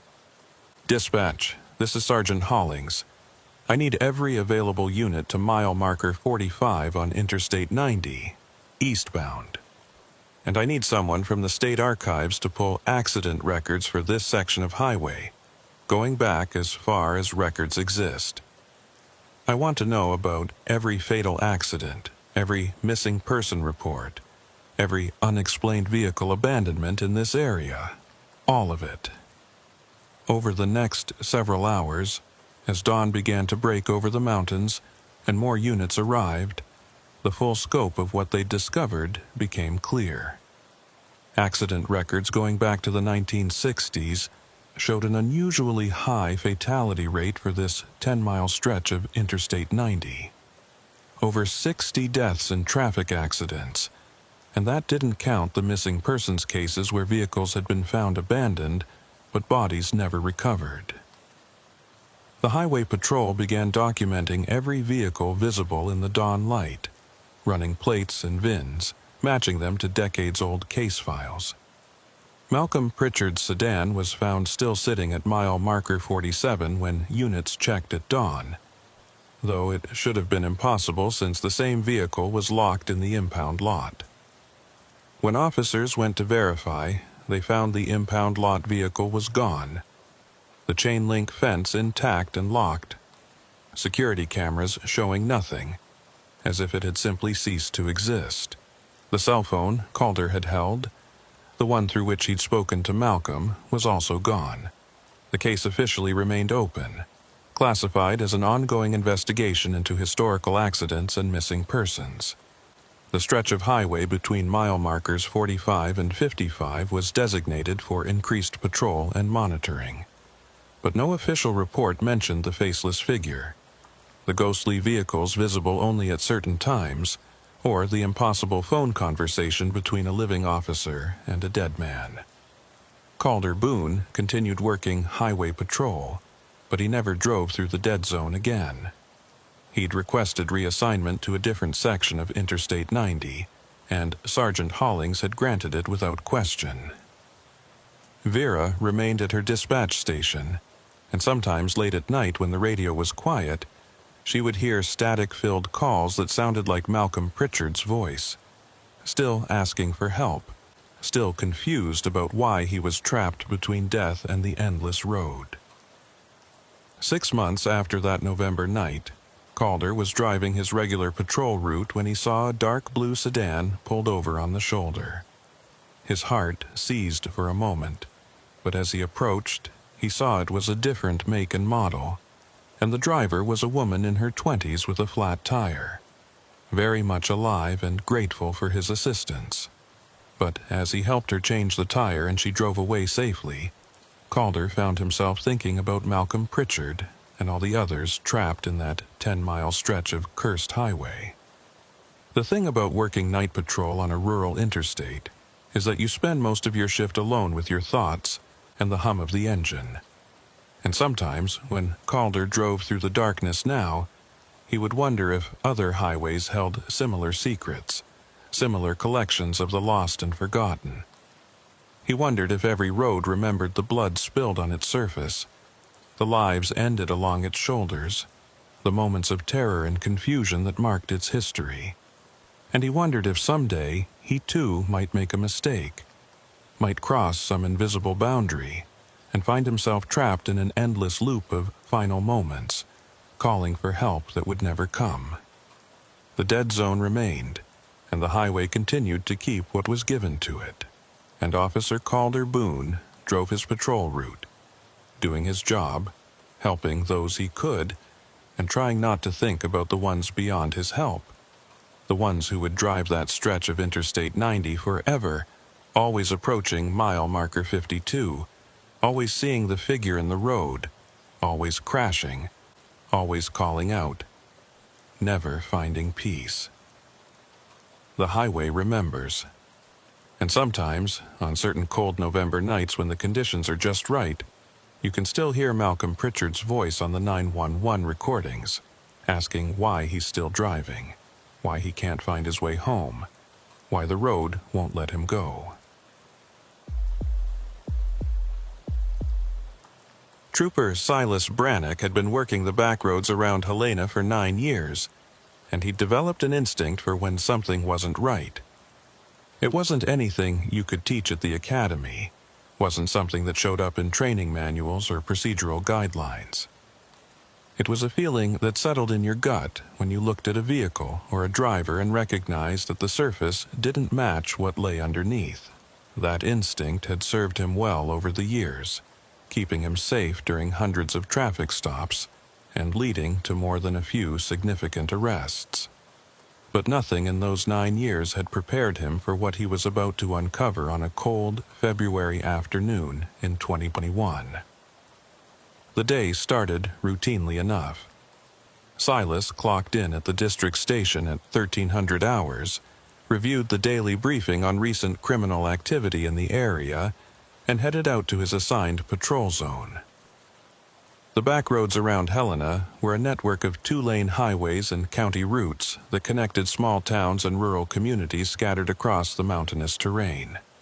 Traffic was generally light, mostly locals who knew the roads well, and the occasional tourist who'd taken a wrong turn trying to reach one of the nearby national forests. Silas preferred this assignment to the interstate patrol. The back roads were quieter, less monotonous, and the people he encountered tended to be more willing to have actual conversations, rather than treating every interaction as an inconvenience. By 1500 hours, Silas had made 3 routine stops: a pickup truck with a broken taillight, a sedan doing 45 in a 35 zone through the small town of Marysville, and a delivery van with expired registration tags. All 3 had resulted in warnings rather than citations, and Silas was feeling generous about it. The weather was decent for February, temperature in the low 30s with clear skies, and he was in a good mood. That changed when he turned onto County Road 279, a winding 2-lane route that cut through dense forest and ranch land about 15 miles northwest of Helena. He'd been driving for maybe 10 minutes when he saw the vehicle ahead of him, a white cargo van traveling at what appeared to be exactly the speed limit, 55 miles per hour. The van stayed perfectly centered in its lane, maintained consistent speed, and showed no visible violations. But something about it triggered Silas's instinct. The van was too clean for a work vehicle that should have been accumulating road grime during Montana winter. The way it moved was too careful, too precise, as if the driver was hyper-aware of being followed by law enforcement. And, most tellingly, when Silas pulled closer to read the license plate, he saw that while the registration tags appeared current, the plate itself was slightly bent at one corner, as if it had been removed and reattached multiple times. None of these observations constituted probable cause for a stop, but they were enough to make Silas run the plate through his system. He called it into dispatch, reading off the numbers and letters, and waited while the database search ran. The response came back within 30 seconds. The plate was registered to a 2018 white cargo van, which matched what he was following, but the registered owner's address was listed in Butte, nearly 70 miles south. Not impossible for the vehicle to be this far from home, but combined with everything else, it added to Silas's suspicion. He decided to initiate a stop. Silas activated his overhead lights and the van's brake lights came on immediately. The driver pulled onto the shoulder smoothly, no hesitation, no attempt to flee or argue. That should have reassured Silas, but instead it made him more cautious. Compliant drivers were usually routine stops, but sometimes they were the most dangerous ones, the ones who'd planned for this moment and knew exactly how to play it. Silas pulled in behind the van, leaving adequate space between vehicles, and radioed his position to dispatch. Dispatch Unit 23. I'm 1027 on County Road 279, approximately mile marker 8. Single occupant visible in a white cargo van, running a routine traffic stop. Dispatch acknowledged, and Silas took a moment to observe before exiting his cruiser. The van's engine was still running, and he could see the driver's silhouette through the rear windows, sitting perfectly still with hands visible on the steering wheel. Textbook behavior for someone who'd been stopped before and knew the drill. Silas stepped out of his cruiser and approached the driver's side of the van, his right hand resting casually near his sidearm. As he got closer, he made mental notes about the vehicle. The cargo area windows were tinted darker than standard factory tint, making it impossible to see what was being transported. The rear bumper had scrape marks suggesting the van had been backed into loading docks or tight spaces repeatedly, and there was a faint chemical smell emanating from the vehicle, something sharp and industrial that Silas couldn't immediately identify. He reached the driver's window and tapped on it with his knuckles.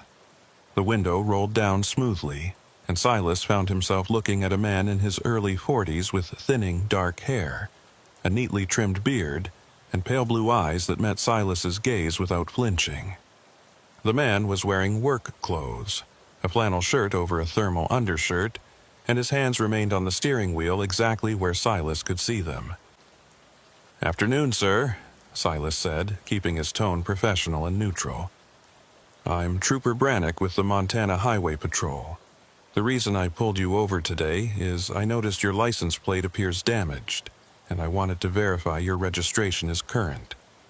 Can I see your driver's license, registration, and proof of insurance, please?" The man nodded slowly, his expression calm and cooperative. "Of course, officer. License is in my wallet. Registration and insurance are in the glove box. I'm going to reach for my wallet now." His voice was steady, unremarkable, the kind of voice that wouldn't stand out in a crowd. He moved deliberately, pulling his wallet from his back pocket and extracting his driver's license. Silas took it and examined it under his flashlight. The name read Corbett Dane, age 42, address in Butte matching the vehicle registration. The photo was recent enough to confirm this was the same person, though the man in front of him looked slightly more weathered than the DMV photo suggested. "Mr. Dane," Silas said, "what brings you out to this area today?" It was a casual question, the kind of thing troopers asked to gauge reactions and establish rapport. Corbett's response came without hesitation. "I'm making deliveries for a small manufacturing company. We produce cleaning supplies and industrial chemicals. I've got 3 stops today. Last one is in Helena." Silas nodded, filing away the information. "What kind of chemicals?" Corbett gestured toward the cargo area. "Mostly commercial-grade cleaning solutions, degreasers, solvents. Nothing exotic, just the standard stuff businesses use for maintenance. I've got manifests and safety data sheets in the back if you need to see them." The answer was too perfect, too detailed without being defensive. In Silas's experience, innocent people tended to be vaguer in their responses, less prepared with specific terminology. Corbett Dane sounded like he'd rehearsed this conversation. "I'll need to see your registration and insurance first," Silas said. Corbett reached carefully for the glove box, opening it and removing the requested documents. As the glove box opened, Silas caught a glimpse of something inside that made his pulse quicken slightly. The corner of what looked like a prepaid cell phone, the kind often used by people who didn't want their communications traced.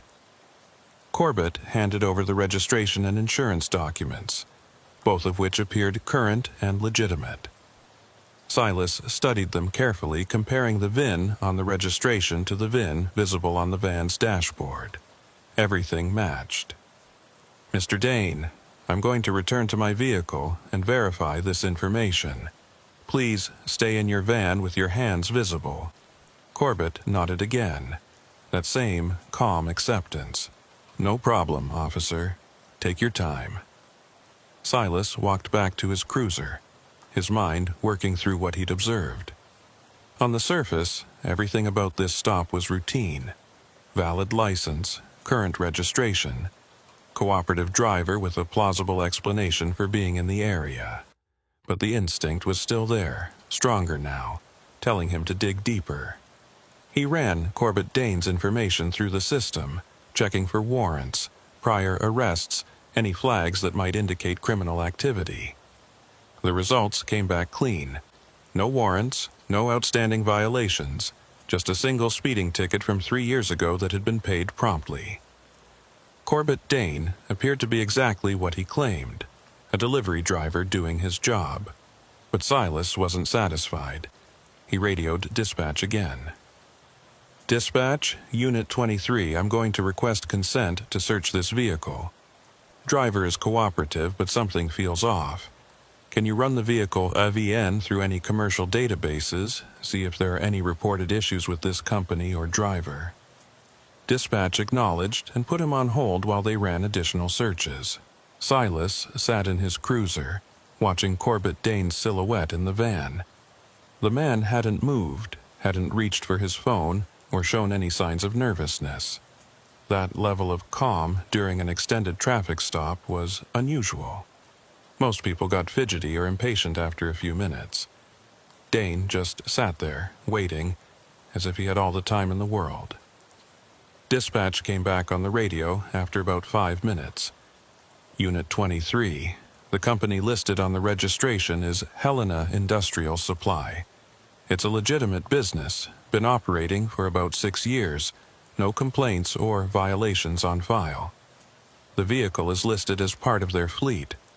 I spoke with the business owner, a woman named Eulalie Finch.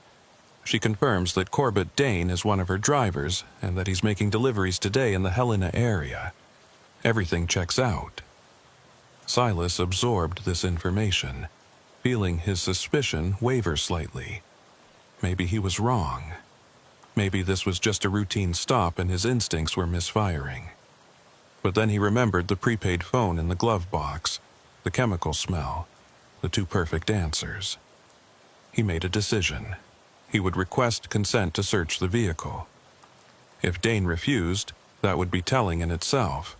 If he agreed, maybe Silas would find nothing and could let him go with a clear conscience. Silas returned to the van and explained his request. "Mr. Dane, based on some inconsistencies I've observed, I'd like to request your consent to search your vehicle. You have the right to refuse. But if you have nothing to hide, it would help me verify everything is in order." Corbett's expression didn't change, but Silas saw something flicker in those pale blue eyes, a calculation, a weighing of options. After a moment, Corbett nodded. "Sure, officer. I've got nothing to hide. Search all you want." The consent was given too easily. That should have been Silas's first warning that he was stepping into something far more complex than a routine traffic stop. But by then, he was committed. He asked Corbett to step out of the van and stand near the front where Silas could keep him in sight while conducting the search. Corbett complied, moving with that same deliberate calm, and Silas began his examination of the vehicle. The driver's compartment was clean, almost sterile. No personal items, no trash, no indication that someone spent hours driving in this vehicle. The glove box contained the prepaid phone Silas had glimpsed earlier, along with vehicle maintenance records and a small notebook filled with addresses and times, presumably delivery schedules. Silas photographed the notebook pages with his phone, then moved to the cargo area. The rear doors of the van were secured with a padlock, which Corbett produced a key for without being asked. When Silas opened the doors and looked inside, he saw exactly what Corbett had described. Cardboard boxes stacked neatly on wooden pallets, each box labeled with product names like industrial degreaser and commercial floor cleaner. There were manifests attached to each pallet, showing delivery addresses in Helena and the surrounding area. Everything looked legitimate, professional, exactly what you'd expect from a commercial delivery operation. But the chemical smell was stronger here, sharp enough to make Silas's eyes water slightly. He pulled one of the boxes off a pallet and examined it. The labeling looked professional, with barcodes and safety warnings printed clearly. But when Silas shook the box gently, he heard a sound that didn't quite match what should have been liquid sloshing in plastic bottles.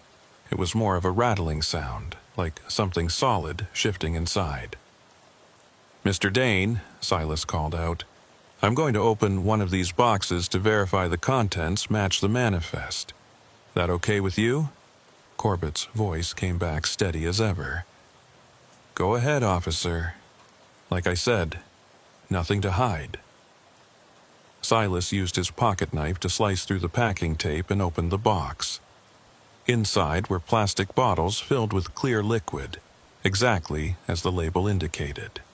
But nestled between the bottles, wrapped in bubble wrap, were small glass vials containing a substance that definitely wasn't cleaning solution. The vials were filled with a crystalline powder, white and granular, that Silas recognized immediately from his narcotics training. This was methamphetamine. and there were at least 24 vials in this box alone. Silas's hand moved instinctively to his sidearm as he turned back toward Corbett Dane. The man was still standing by the front of the van, but his posture had changed. The calm mask had slipped, replaced by something harder, more calculating. "Mr. Dane, I'm going to need you to put your hands on the hood of the van and spread your legs. You're being detained for possession of a controlled substance with intent to distribute." Corbett didn't argue or try to run. He simply complied, assuming the position with the practiced ease of someone who'd been through this before despite his clean record. As Silas approached with handcuffs, Corbett spoke for the first time with emotion in his voice, a quiet resignation. "You should have let me drive away, trooper. You've just opened a door you're not going to be able to close." Silas cuffed him and conducted a pat-down, finding only a wallet and keys, no weapons. "Save the cryptic warnings for your lawyer, Mr. Dane. Right now, you're under arrest." He radioed for backup and a drug task force unit, knowing this was no longer a simple traffic stop, but the beginning of what could be a significant drug trafficking investigation. As Silas waited for backup to arrive, he returned to the van and began a more thorough search of the cargo area. Every box he opened contained the same thing: legitimate cleaning products serving as camouflage for hidden vials of methamphetamine. Silas did rough calculations in his head based on what he could see.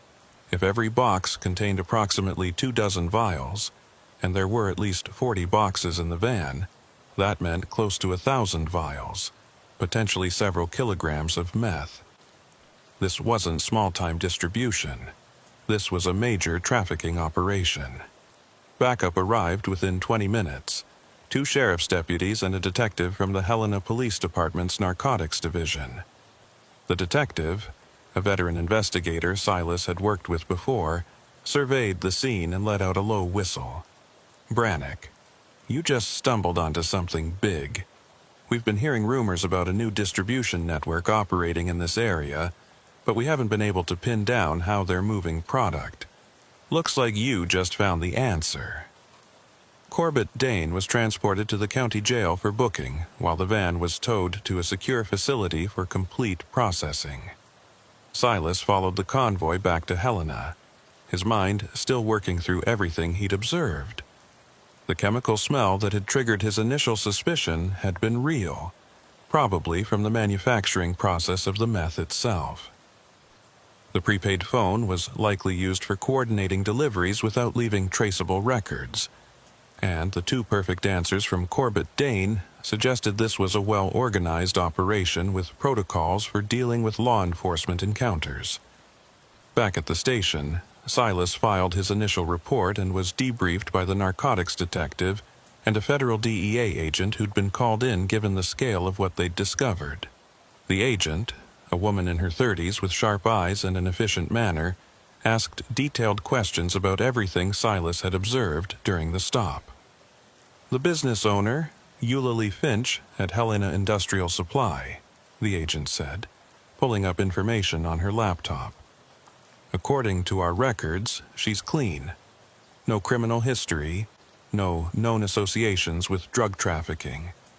Business appears legitimate, pays taxes, has proper licensing. But if her delivery drivers are using her vehicles to transport narcotics, she's either complicit or being used without her knowledge." Silas thought about the conversation dispatch had with Eulalie Finch, how she'd confirmed Corbett Dane was her employee making deliveries. "We need to talk to her, find out what she knows about Dane's activities, whether there are other drivers who might be involved, how the distribution network is structured." The DEA agent nodded. "Agreed. I want you there when we interview her. You've got good instincts, Trooper Brannick. Those instincts just cracked open what might be one of the largest meth distribution operations in Montana. Let's see how deep this goes." That evening, as Silas drove home after his shift, he couldn't shake the feeling that Corbett Dane's cryptic warning had been more than just empty posturing. You've just opened a door you're not going to be able to close. What did that mean? Was it a threat, a prediction, or was Dane simply trying to unnerve him? Silas had been a trooper long enough to know that major drug busts often led to complicated investigations, to discovering networks that extended far beyond the initial arrest. But something about Dane's tone, the certainty in his voice, suggested they were dealing with something more organized and more dangerous than a typical trafficking operation. The next morning, Silas would meet with the DEA agent and travel to Helena Industrial Supply to interview Eulalie Finch. What they would discover there would transform a routine traffic stop into something far darker, revealing a network that had been operating in plain sight for years, using legitimate businesses as cover for an operation that reached into corners of Montana society that should have been beyond the reach of criminal enterprise. As Silas pulled into his driveway and killed the engine, he sat for a moment in the darkness, thinking about those 1,000 vials of methamphetamine, about the lives they would destroy, about the people who'd created this distribution system and the lengths they'd gone to keep it hidden. Tomorrow would bring answers, but Silas suspected those answers would only lead to more questions, deeper mysteries, and a realization that the backroads around Helena concealed secrets far more disturbing than he'd ever imagined. Helena Industrial Supply was located in a modest commercial district on the eastern edge of town, wedged between a farm equipment dealership and a building supply warehouse. The business occupied a single-story brick building with a small parking lot out front and a larger loading area around back, where delivery vehicles could be loaded and unloaded away from public view. When Silas arrived the next morning with DEA Agent Krasner and Detective Morvath from Helena PD, the lot was empty except for a few older model sedans that presumably belonged to employees. The building itself looked well-maintained but unremarkable. Exactly the kind of place that would blend into the commercial landscape without attracting attention. Agent Krasner had done her homework overnight, pulling together everything available on Eulalie Finch and her business. Helena Industrial Supply had been operating for 6 years, specializing in commercial cleaning products and industrial chemicals sold primarily to businesses, schools, and government facilities. The company had 3 delivery drivers on staff, Corbett Dane being one of them, and employed another half-dozen workers in warehouse and administrative roles. Financial records showed steady but unspectacular profits, the kind of numbers that suggested a legitimate small business operating in a competitive market. Tax filings were clean, properly filed every year. Business licenses and permits were current. On paper, Helena Industrial Supply was as legitimate as they came. But that was often how the best criminal enterprises operated, hiding in plain sight behind the facade of respectability. They entered through the front door, which triggered a bell announcing their arrival. The reception area was small and functional. A desk with a computer, filing cabinets lining one wall, and a waiting area with a few chairs and outdated magazines. A young woman sitting at the desk looked up as they entered, her expression shifting from professional welcome to concern when she saw Agent Krasner's federal identification. "Can I help you?" she asked, her voice uncertain. Agent Krasner took the lead, her tone professional but carrying an unmistakable authority. "We're here to speak with Eulalie Finch. It's regarding one of her employees and a matter of some urgency. Is she available?" The receptionist nodded quickly, clearly nervous about the presence of law enforcement. "Yes, she's in her office. Let me tell her you're here." She disappeared through a door behind her desk, and Silas heard a brief muffled conversation before the receptionist returned and gestured for them to follow. They were led down a short hallway past what looked like a break room and a small warehouse area where workers were loading boxes onto hand trucks. At the end of the hall was an office with the door standing open. Inside, behind a cluttered desk covered with invoices and order forms, sat Eulalie Finch. Silas's first impression was that she looked exactly like someone who'd spent years running a small business. tired, practical, and slightly frazzled. Eulalie was a woman in her mid-50s with gray-streaked brown hair pulled back in a loose bun. She wore reading glasses that hung from a chain around her neck and a cardigan over a simple blouse. Her hands were ink-stained from handling paperwork, and her office had the comfortable disorder of someone who knew where everything was despite the apparent chaos. She stood as they entered, her expression wary but not hostile. "I'm Eulalie Finch. Angela said this is about one of my employees." Agent Krasner made introductions and explained the purpose of their visit, though she left out specific details about the quantity of drugs found in Corbett Dane's van. "We arrested Mr. Dane yesterday during a traffic stop. We found controlled substances hidden in your delivery vehicle. We need to understand what you know about his activities and whether other members of your staff might be involved." Eulalie's face went pale, and she sank back into her chair as if her legs had stopped supporting her. "Controlled substances? You mean drugs? In one of my vans?" Her shock appeared genuine, her hands trembling slightly as she removed her glasses and rubbed her eyes. "I don't understand. Corbett has worked for me for 3 years. He's always been reliable, professional. He passes random drug tests, shows up on time, never gives me problems. Are you certain it was my van? Could there be some mistake?" Silas spoke up, his tone gentler than Agent Krasner's. "Ma'am, there's no mistake. We found approximately 1,000 vials of methamphetamine hidden among legitimate cleaning products in the van registered to your business. Mr. Dane was driving it, making what he claimed were deliveries to customers in the Helena area. We need to know if you were aware of any unusual activity, any inconsistencies in his delivery schedules, anything that might indicate he was using your business as cover for drug trafficking." Eulalie shook her head emphatically. "No, nothing. I mean, Corbett handles his own route, coordinates with customers directly. But that's standard for delivery drivers. I spot-check manifests and invoices, make sure the numbers match up, but I don't ride along on every delivery.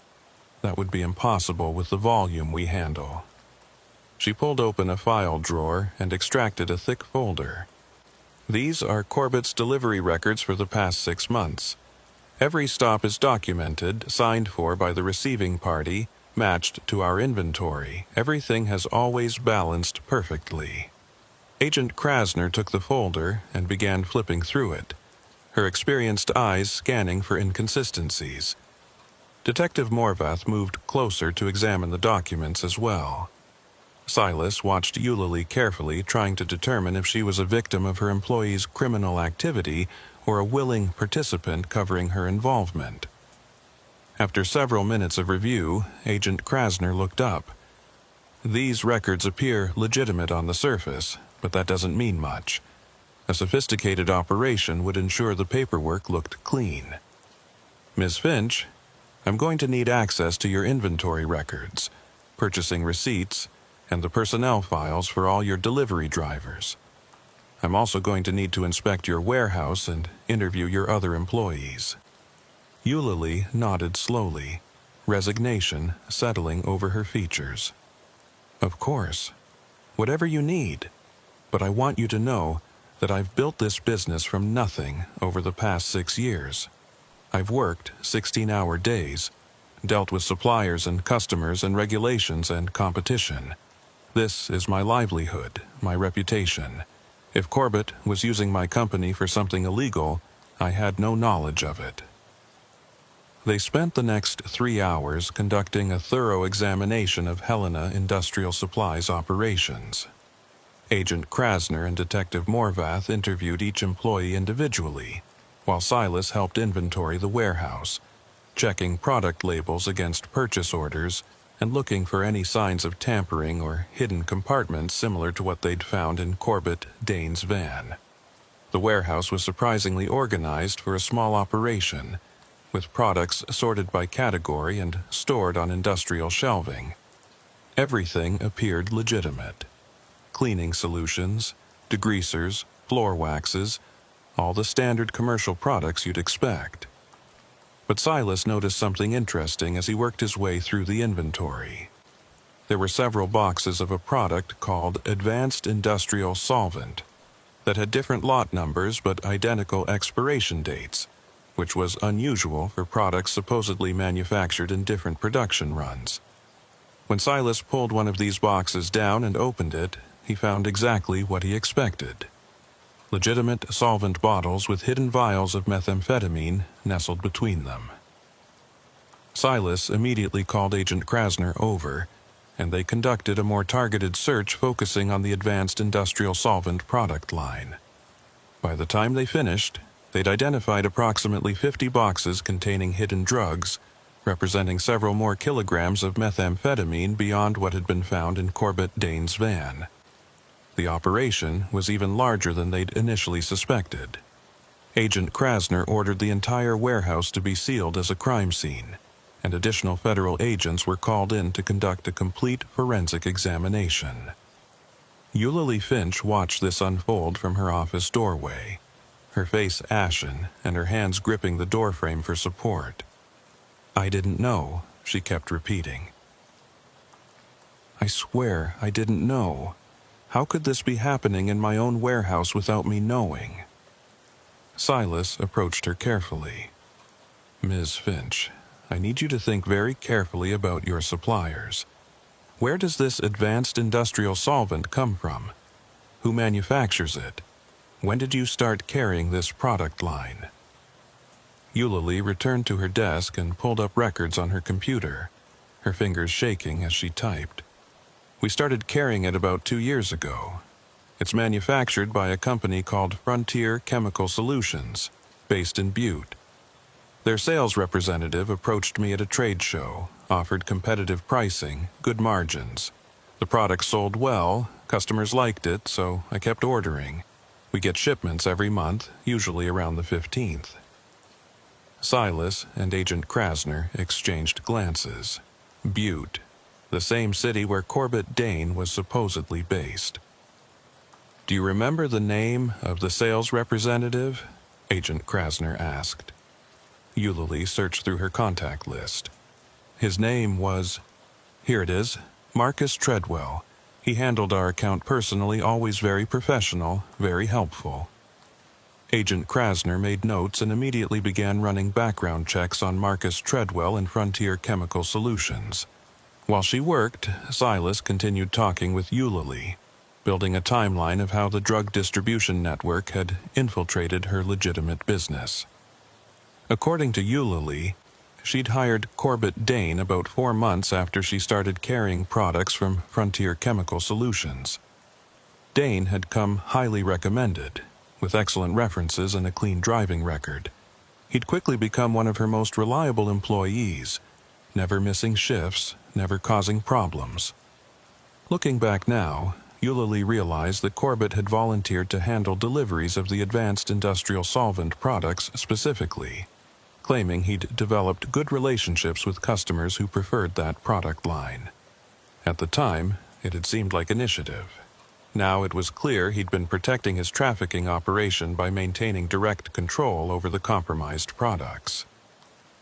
Agent Krasner's phone rang, and she stepped away to take the call. When she returned a few minutes later, her expression was grim.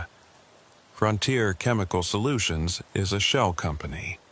The business address in Butte is a mail drop, no actual manufacturing facility. The company was incorporated 3 years ago, right around the time these products started appearing in the market. Marcus Treadwell doesn't exist, at least not under that name. The Social Security number associated with his business contact information belongs to someone who died in 2015. The implications were clear. Helena Industrial Supply wasn't the origin point of this operation. It was one node in a larger network, a distribution channel that had been deliberately cultivated by people who'd created an entire fake company to supply legitimate businesses with products that contained hidden drugs. Eulalie Finch wasn't a criminal mastermind.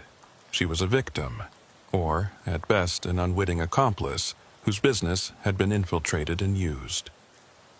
Detective Morvath had been quietly working his phone during this conversation, and now he spoke up.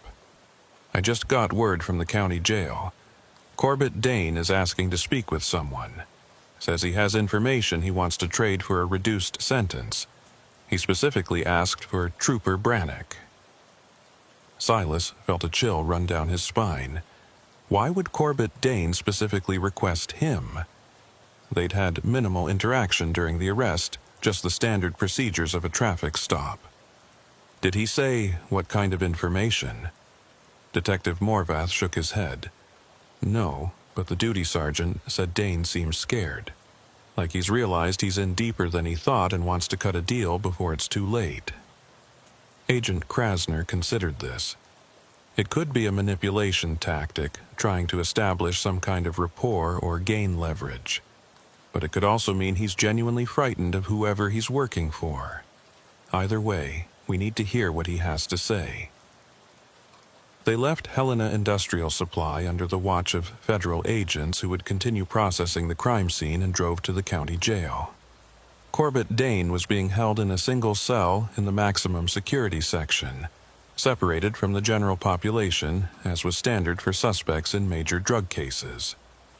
When they arrived, the duty sergeant led them to an interview room and explained that Dane had been cooperative but agitated since his arrest, repeatedly asking when he could speak to law enforcement. "He keeps saying he made a mistake, that he should have run when he had the chance," the sergeant said. "Says there are people who won't be happy about him getting caught, and he needs protection." That confirmed what Silas had been suspecting. Corbett Dane wasn't operating independently. He was part of an organization, and that organization would view his arrest as a liability that needed to be managed. Corbett was brought into the interview room in handcuffs and leg irons, escorted by 2 guards who positioned themselves outside the door after securing him to the table. He looked significantly worse than he had during the traffic stop the previous day. His face was pale and drawn, dark circles under his eyes suggesting he hadn't slept. When he saw Silas, something like relief flickered across his features. "Trooper Brannock, thank you for coming. I wasn't sure you would." Silas sat down across from him, Agent Krasner and Detective Morvath flanking him on either side. "Mr. Dane, you requested this meeting. Before we go any further, I need to remind you that you have the right to have an attorney present during questioning." Corbett shook his head impatiently. "I know my rights. I don't want a lawyer. I want protection. I want witness protection, relocation, the whole program. And in exchange, I'm going to tell you everything about the operation. Who's running it, how it works, where the drugs come from, all of it." Agent Krasner leaned forward, her voice skeptical.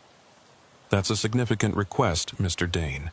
Witness protection isn't something we offer lightly, and it's certainly not something we guarantee before we know what information you're providing. Why don't you start by telling us what you're so afraid of?" Corbett's hands clenched on the table, and the chains of his handcuffs rattling. "Because the people I work for don't tolerate mistakes.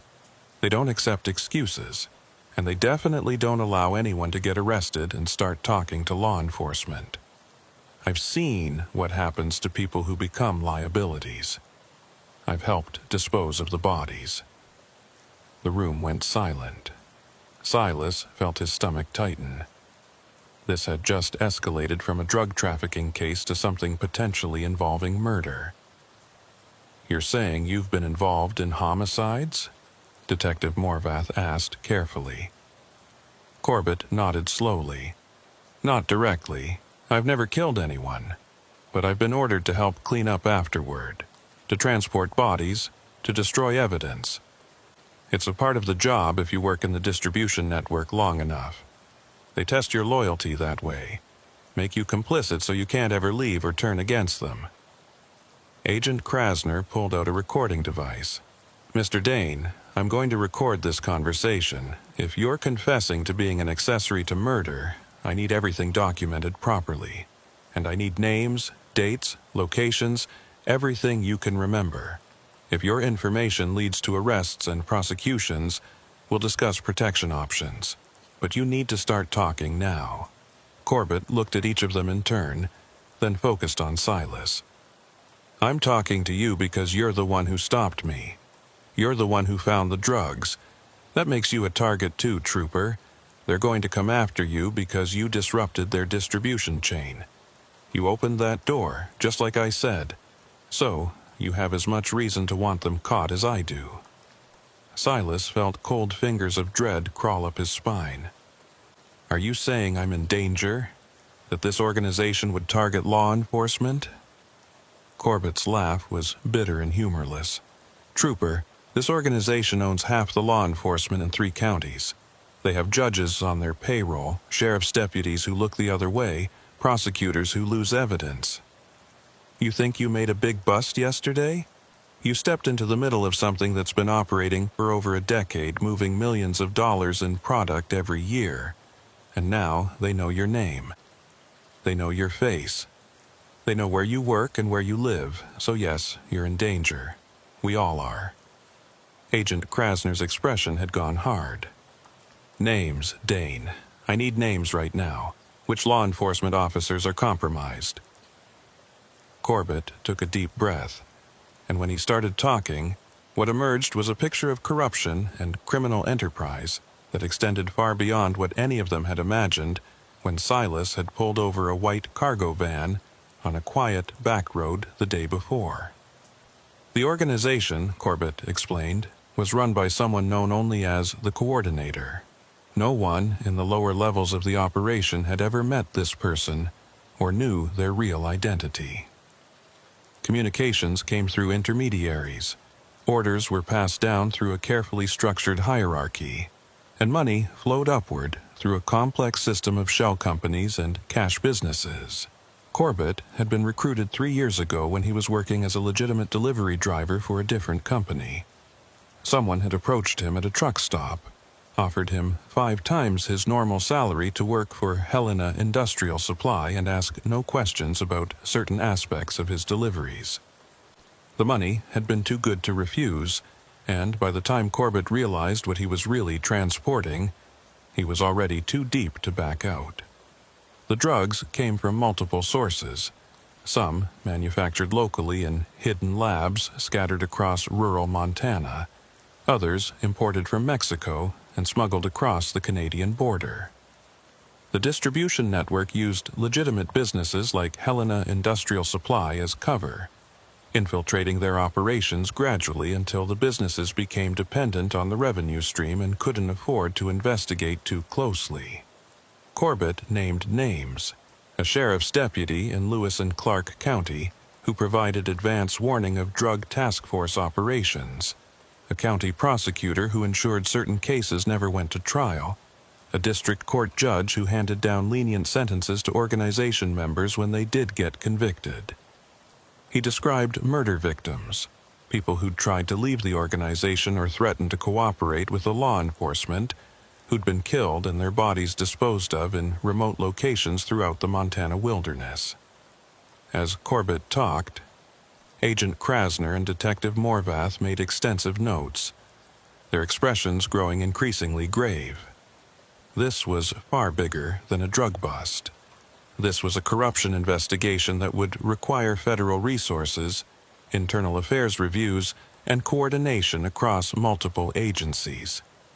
And if Corbett was telling the truth about the scope of the organization's law enforcement connections, they would need to be extremely careful about who they trusted with this information. After 2 hours of detailed questioning, they took a break. Corbett was returned to his cell while Silas, Agent Krasner, and Detective Morvath stepped outside to discuss what they'd heard.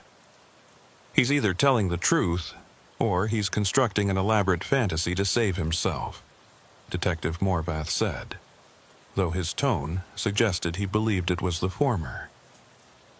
Agent Krasner shook her head. "The details are too specific to be fabricated. He's describing real murders, real corruption, real operational procedures. We need to verify everything he said, but I think we're looking at one of the largest criminal organizations in Montana, and it's been operating under our noses for years." She turned to Silas. "Trooper Brannick, Dane's right about one thing. If this organization is as extensive as he claims, you making that traffic stop yesterday put you in their crosshairs. We're going to need to take precautions." Silas had been trying not to think about that aspect of the situation, but now he couldn't avoid it. "What kind of precautions?" Agent Krasner's voice was serious. "For starters, you're not going back to your regular patrol route. I'm recommending you be temporarily reassigned to administrative duties while we conduct this investigation. You'll be provided with security at your residence, and we'll need to monitor your movements. If Dane's information pans out and we start making arrests based on what he's told us, you'll need to be in a secure location when it happens." Silas nodded slowly, the reality of his situation settling over him. A routine traffic stop had transformed his life in ways he was only beginning to understand. He'd uncovered a criminal enterprise that corrupted the very institutions meant to enforce the law, and now he was a target because he'd done his job. As they prepared to return to the interview room for another session with Corbett Dane, Silas found himself thinking about Eulalie Finch, a small business owner whose company had been infiltrated and used without her knowledge. He thought about all the people whose lives had been destroyed by the drugs flowing through this distribution network, and about the murder victims Corbett had described, buried in unmarked graves across the Montana wilderness. This was no longer just an investigation. This was a war against an enemy that had embedded itself deep within the community, using corruption and fear to maintain its power. And Silas Brannick, a highway patrol trooper who'd simply trusted his instincts during a routine stop, had just become a soldier in that war, whether he wanted to be or not. The next 72 hours moved with the controlled chaos that comes with major corruption investigations. Agent Krasner coordinated with the FBI's Public Corruption Unit and brought in a team of federal investigators who could operate independently of local law enforcement. Every name Corbett Dane had provided was quietly vetted. Background checks were run, financial records were subpoenaed, and surveillance was established on suspected corrupt officials without their knowledge. Silas was placed on administrative leave and moved to a safe house on the outskirts of Helena, a nondescript ranch-style home that belonged to the Federal Marshal Service and was used for protecting witnesses in sensitive cases. 2 federal marshals rotated shifts watching the property while Silas lived in a strange limbo of waiting and wondering when the next shoe would drop. On the 4th day after Corbett's arrest, Agent Krasner arrived at the safe house with news that made Silas's blood run cold. She sat across from him at the kitchen table, her expression grave, and laid out a series of photographs. "We've been conducting surveillance on the individuals Corbett named. Last night, one of them made a move. Sheriff's Deputy Dale Hutchins, the one Corbett identified as providing intelligence to the organization, was observed meeting with an unknown male at a rest area off Highway 12. We have photos and audio from the meeting." She slid the photographs across the table. They showed a man in his 40s wearing a sheriff's deputy uniform, talking with another man whose face was partially obscured by shadows. Agent Krasner played an audio recording, the quality degraded by distance but still comprehensible. Deputy Hutchins' voice came through clearly. "They've got Dane in custody, and he's talking.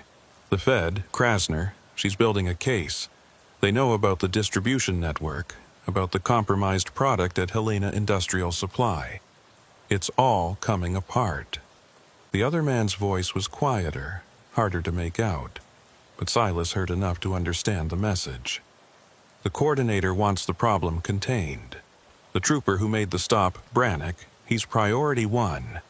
If he testifies, if he provides details about how the network operates, it validates everything Dane is saying. We need to eliminate that validation."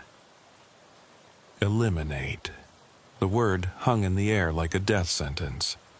Silas felt his throat tighten. "They're planning to kill me." Agent Krasner nodded slowly. We believe so.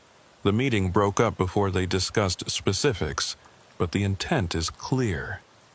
Deputy Hutchins has been placed under covert surveillance, and we're tracking his movements. We're also working to identify the other man in the recording, but he was careful to stay in shadows and didn't say anything that would reveal his identity. What we do know is that the organization is aware of our investigation and is taking active steps to protect itself. Silas stood up and walked to the kitchen window, looking out at the empty fields surrounding the safe house.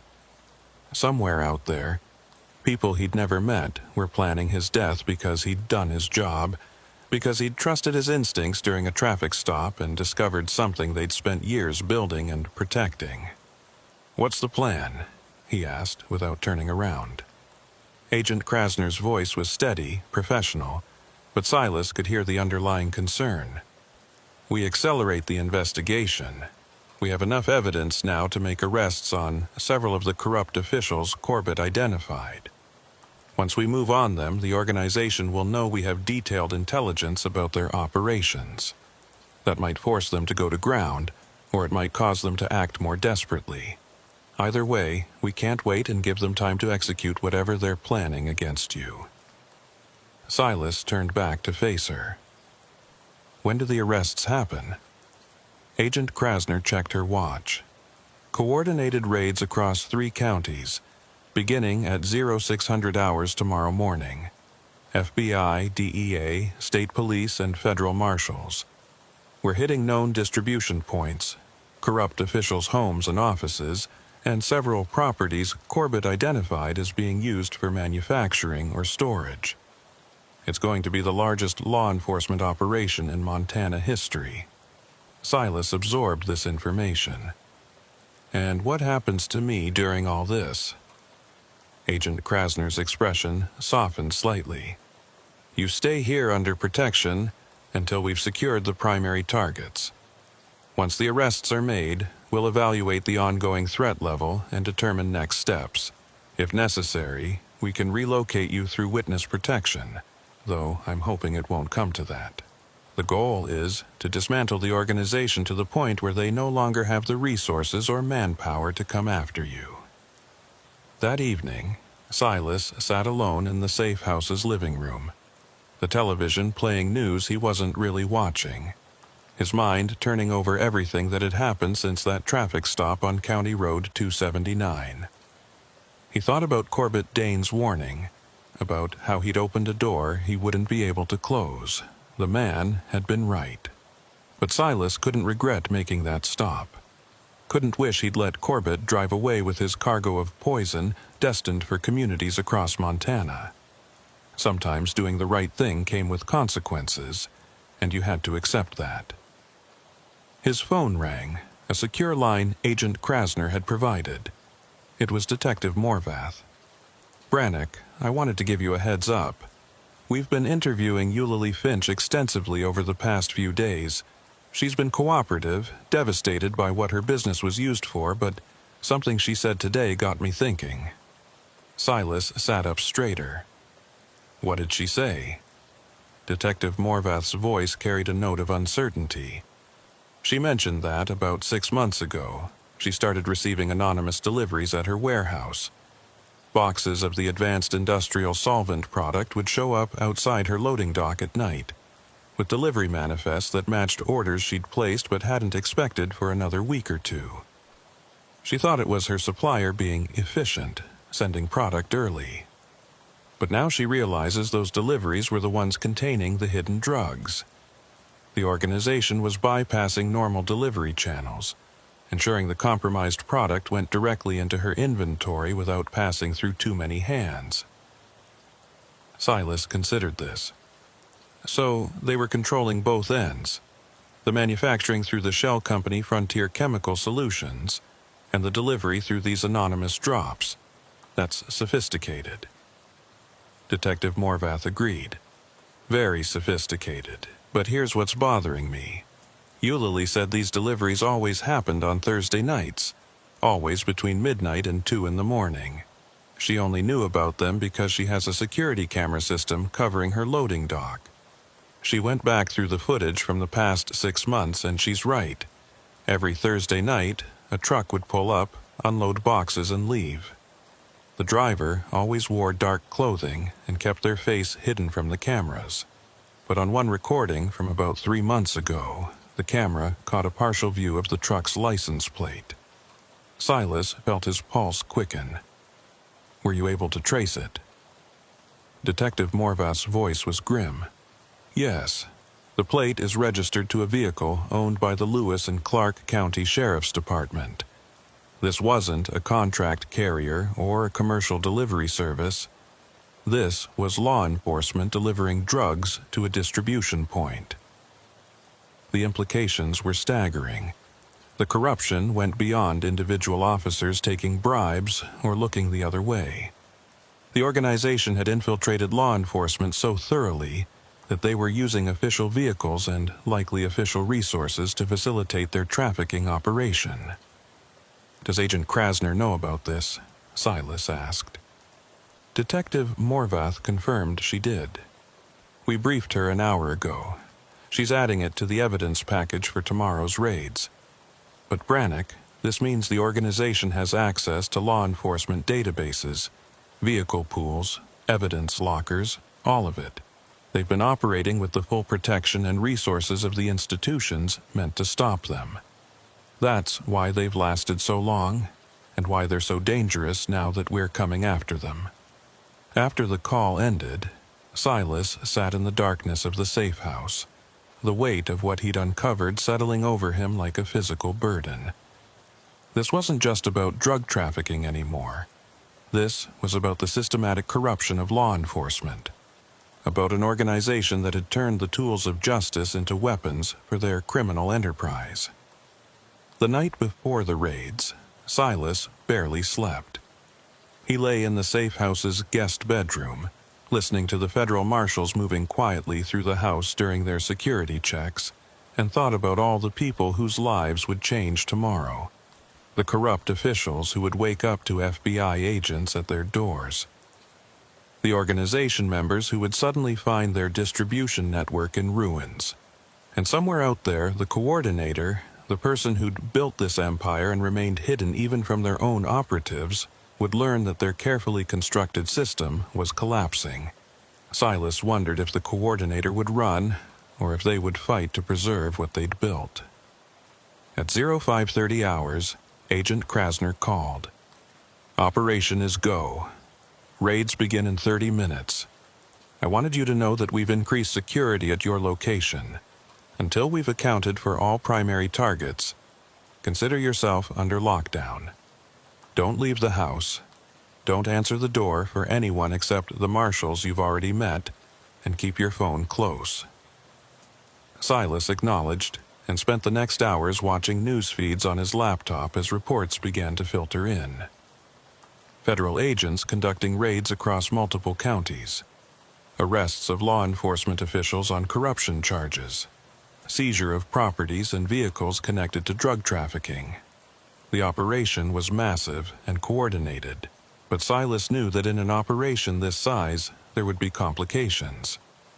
Not everyone would be caught in the initial sweep.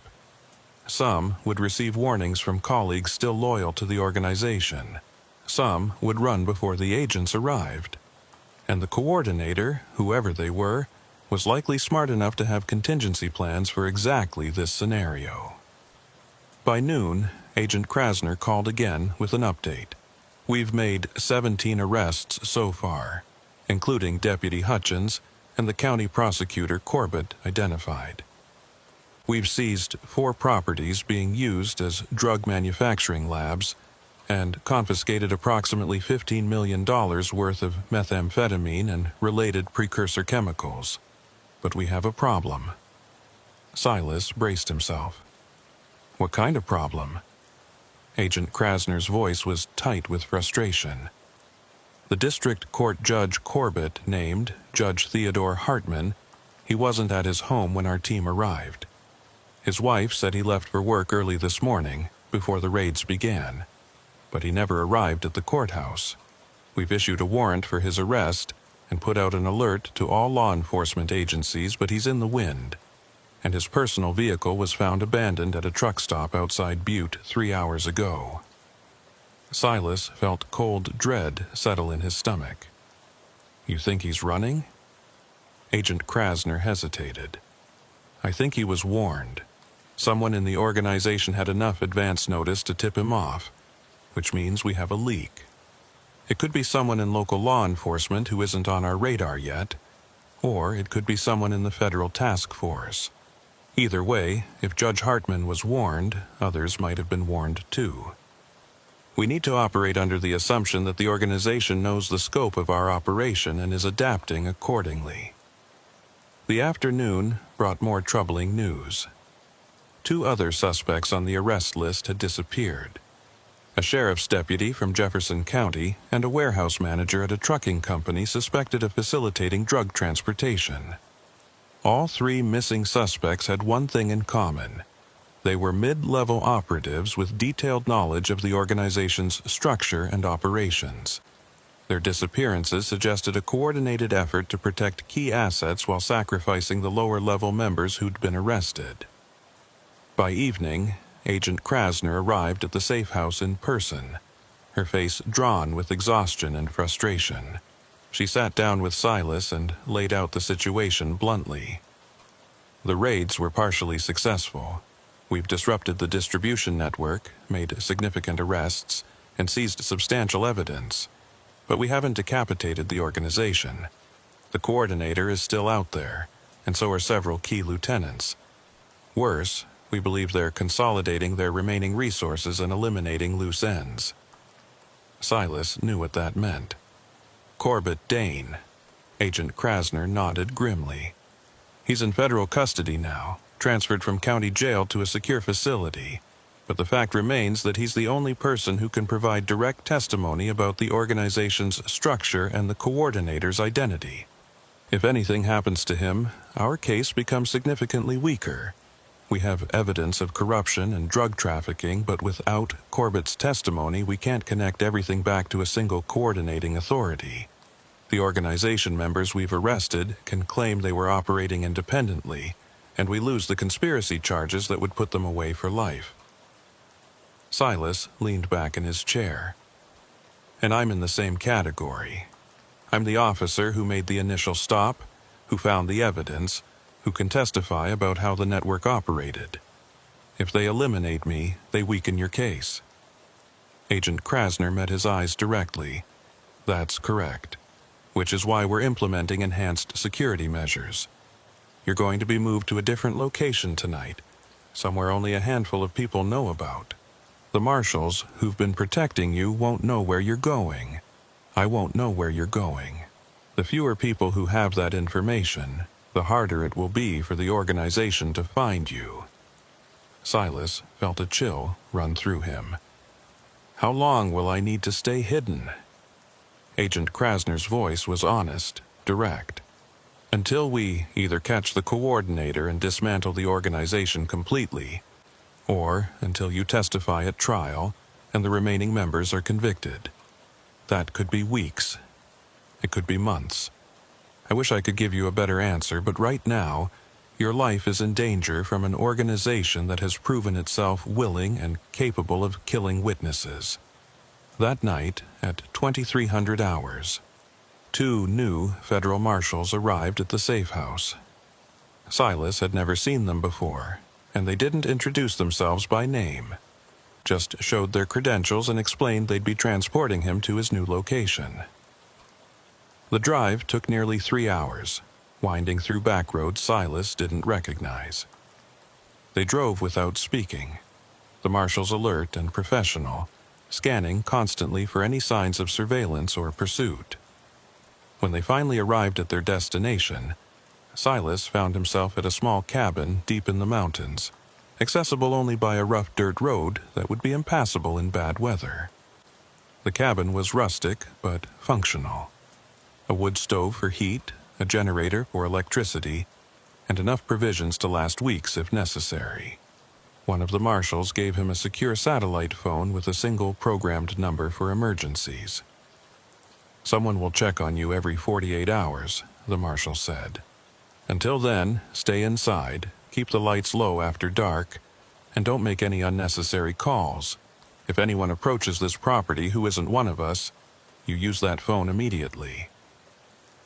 After the marshals left, Silas stood in the cabin's main room, listening to the silence of the surrounding forest. He was alone now, cut off from his normal life, from his work, from everything familiar. All because he'd trusted his instincts during a traffic stop and uncovered something that powerful people wanted to keep hidden. He thought about the coordinator, the mysterious figure who'd built this criminal empire and had remained hidden even as their organization crumbled. He wondered if the coordinator was also hiding somewhere, in another safe house or another remote location, waiting to see if their network could survive the federal assault. Or were they still out there, still operating, still coordinating the remaining members and planning their next move? The answer came sooner than Silas expected. 3 days into his isolation at the mountain cabin, the satellite phone rang. It was Agent Krasner, and her voice carried an urgency that made Silas's heart race even before she spoke. "Brannick, we have a situation. Corbett Dane was attacked in federal custody." Silas felt his stomach drop. "Is he alive?" Agent Krasner's voice was strained. "Barely. Someone got to him during a medical appointment. A guard, who was supposed to be cleared and vetted, turned out to be working for the organization. He attacked Corbett with an improvised weapon, caused significant trauma before other guards could intervene. Corbett is in surgery now, and doctors say it's 50-50 whether he survives. If he dies, we lose our key witness, and the prosecution's case takes a major hit." Silas processed this information, the implications spreading like ripples. If they could get to him in federal custody, they can get to anyone. Agent Krasner didn't deny it. "We're conducting an internal investigation, trying to determine how the organization managed to place someone inside the federal detention system. But yes, it means they have deeper resources and more extensive connections than we realized. Which brings me to why I'm calling. We intercepted communication suggesting the organization has located your general area. We don't know how they found you, but we believe you need to be moved again, tonight." Before Silas could respond, he heard something outside the cabin. A vehicle engine, distant but approaching. He moved to the window and peered carefully through the curtains. Headlights were visible through the trees, following the dirt road toward the cabin. But it was too early for the 48-hour check-in. The marshals weren't due back for another day. "Agent Krasner," Silas said quietly, his hand moving instinctively to where his sidearm would normally be before remembering he'd been required to surrender it when going into protective custody. "I think they're here." Agent Krasner's voice sharpened. "Get out of that cabin now. Don't try to confront them. Don't wait to see who it is. There's a trail behind the cabin leading deeper into the forest. Follow it, stay off the main road, and keep this line open. I'm dispatching a helicopter to your location now, but it'll take at least 30 minutes to arrive." Silas grabbed the satellite phone and moved to the back door, his heart pounding. Through the cabin's front windows, he could see the vehicle getting closer, its headlights cutting through the darkness. He slipped out the back door into the cold February night, the temperature well below freezing, and began moving quickly toward the tree line. Behind him, he heard the vehicle pull up to the cabin, heard doors opening and voices calling out. They weren't trying to be subtle or stealthy. They knew he was here, and they were confident enough in their numbers or firepower that they didn't care about stealth. Silas pushed deeper into the forest, branches whipping at his face, his breath coming in ragged clouds. Agent Krasner's voice came through the satellite phone, urgent and clear. "Brannick, talk to me. What's happening?" Silas kept moving, forcing words out between breaths. "Multiple subjects at the cabin. I'm heading into the forest. How long until extraction?" Agent Krasner's response was drowned out by the sound of gunfire behind him. They weren't trying to capture him. They were shooting to kill, hoping to hit him even in the darkness. Silas ran faster, stumbling over roots and rocks, using the trees for cover as more shots echoed through the night. The forest was dark, almost pitch black away from the cabin's lights, and that worked in his favor. His pursuers would have to use flashlights to track him, making themselves visible targets if any law enforcement did arrive. But it also meant Silas was running blind, trusting his instincts and sense of direction to keep him moving away from danger. He ran for what felt like hours, but was probably only 20 minutes, his legs burning and his lungs aching from the cold air. Behind him, the sounds of pursuit had faded, either because he'd outdistanced them or because they'd lost his trail in the darkness. Silas slowed to a fast walk, listening intently for any signs of followers, the satellite phone still clutched in his hand. Agent Krasner's voice came through. "Brannick, the helicopter is inbound.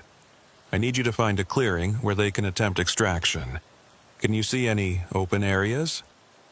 Silas looked around, seeing nothing but trees and darkness. "Negative. I'm in heavy forest. I'll keep moving and watch for clearings." He continued pushing through the wilderness, and after another 10 minutes he spotted a break in the tree canopy ahead, a small clearing, maybe 40 feet across, covered in snow that reflected the faint starlight.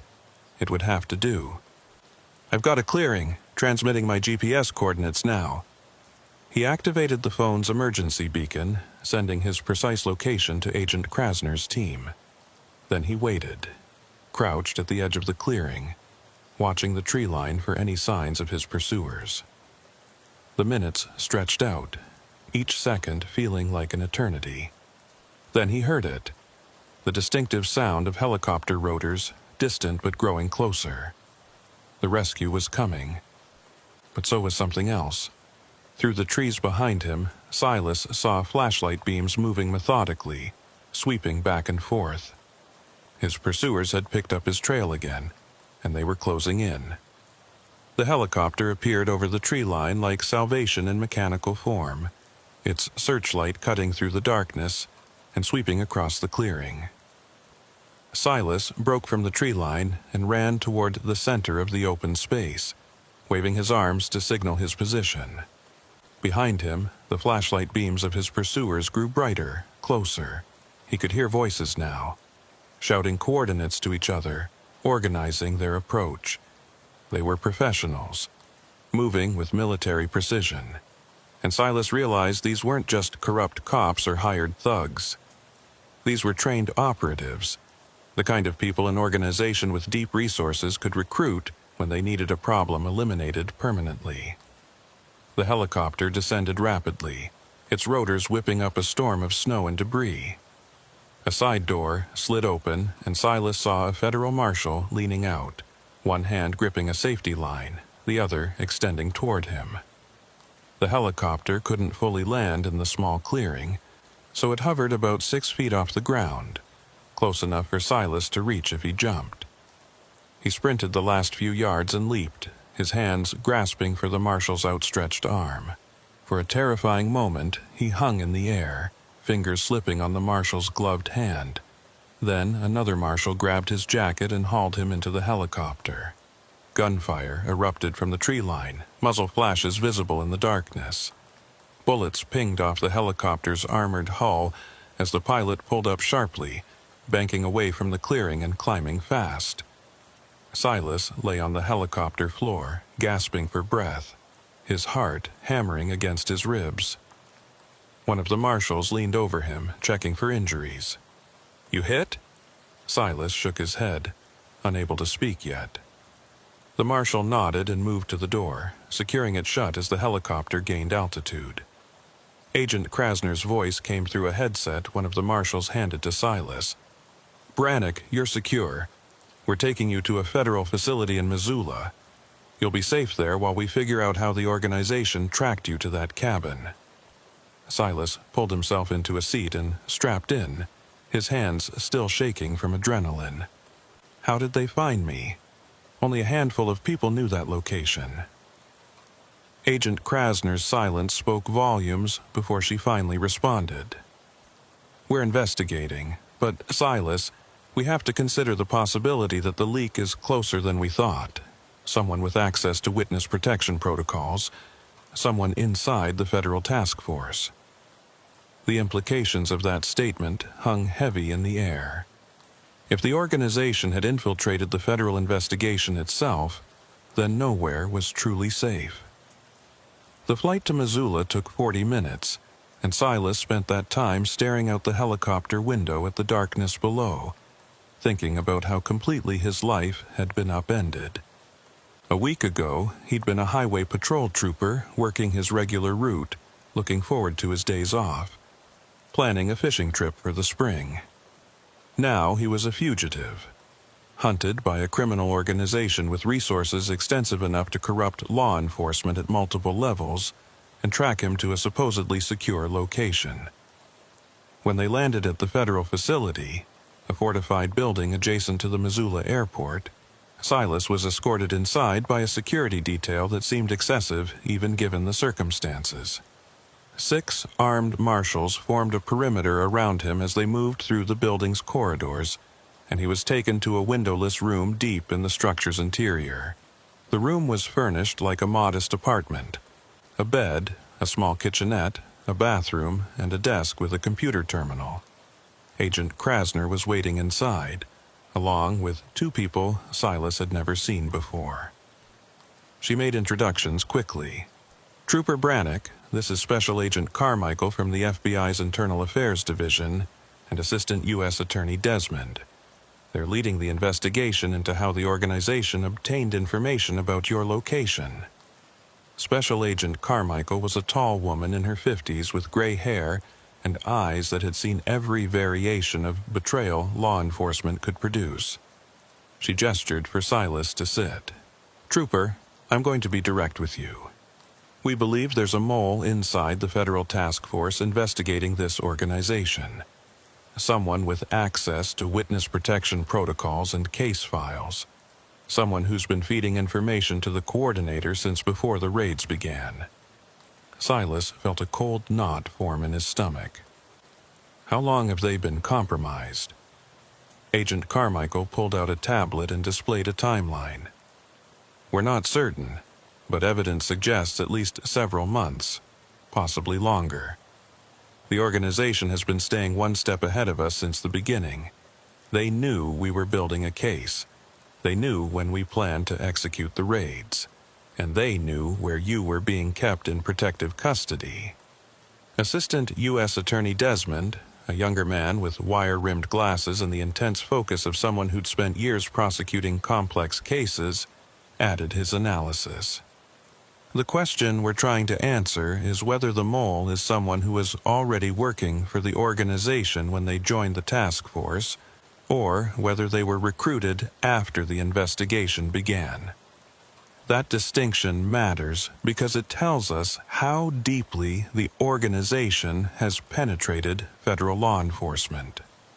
Silas thought about all the people he'd worked with over the past week. Agent Krasner, Detective Morvath, the various federal agents who'd been part of the raids and interviews. Any one of them could be the traitor. "How do you plan to identify the mole?" Special Agent Carmichael's expression was grim. "By controlling the flow of information. We're compartmentalizing everything now. Different team members will receive different pieces of intelligence, all slightly varied in ways only we can track. When the organization acts on specific information, we'll know which compartment it came from, and that will narrow down our suspect list." Agent Krasner spoke up for the first time since Silas had arrived. "In the meantime, Trooper Brannick, you're in a difficult position. We need you alive to testify, but every day you remain in custody is another day the organization has to find and eliminate you. The mole, whoever they are, will be looking for ways to discover your new location. So, we're implementing a protocol called ghost custody. Officially, you're being held here at this facility, but in reality, you're going to be moved to a location known only to Special Agent Carmichael and one other person. Not even I will know where you are." Silas looked at each of them in turn. And what about Corbett Dane? Is he still alive? The room went quiet. Assistant U.S. Attorney Desmond finally answered. He survived surgery but remains in critical condition. He's been moved to a different facility, and we've implemented similar ghost custody protocols. If both you and Corbett survive until trial, we have a strong case. If either of you dies, the case becomes significantly harder to prosecute. That night, Silas was moved again. This time, only Special Agent Carmichael accompanied him, driving an unmarked vehicle through back roads Silas couldn't track or remember. They drove for hours, eventually arriving at what appeared to be a working ranch in the middle of nowhere. Silas was taken to a small bunkhouse separate from the main ranch house, where he was told he'd be staying indefinitely. The ranch belongs to a retired federal judge who owes me a favor, Special Agent Carmichael explained. No one knows you're here except me, the judge, and one deputy director at the FBI. You'll have everything you need, but no contact with the outside world except through a secure line that only I can access. If anyone approaches this property who isn't supposed to be here, the judge is armed and trained, and backup can be here in under 20 minutes.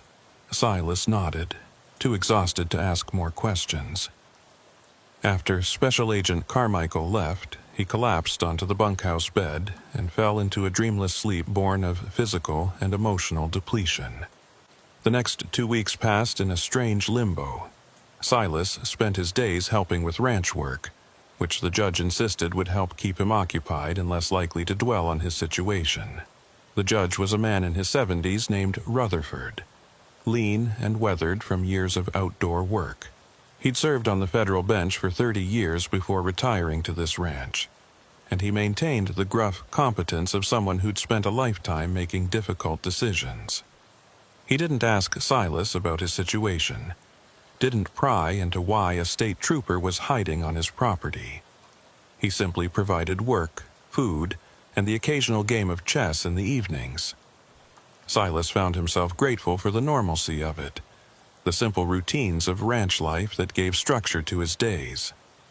But at night, lying in the darkness of the bunkhouse, he would think about the organization still out there, still searching for him. He thought about Corbett Dane fighting for his life in some hospital, about the mole inside the federal task force feeding information to the coordinator, about how many other people might be in danger because of what he'd uncovered during that traffic stop. Special Agent Carmichael called once a week on the secure line, providing limited updates.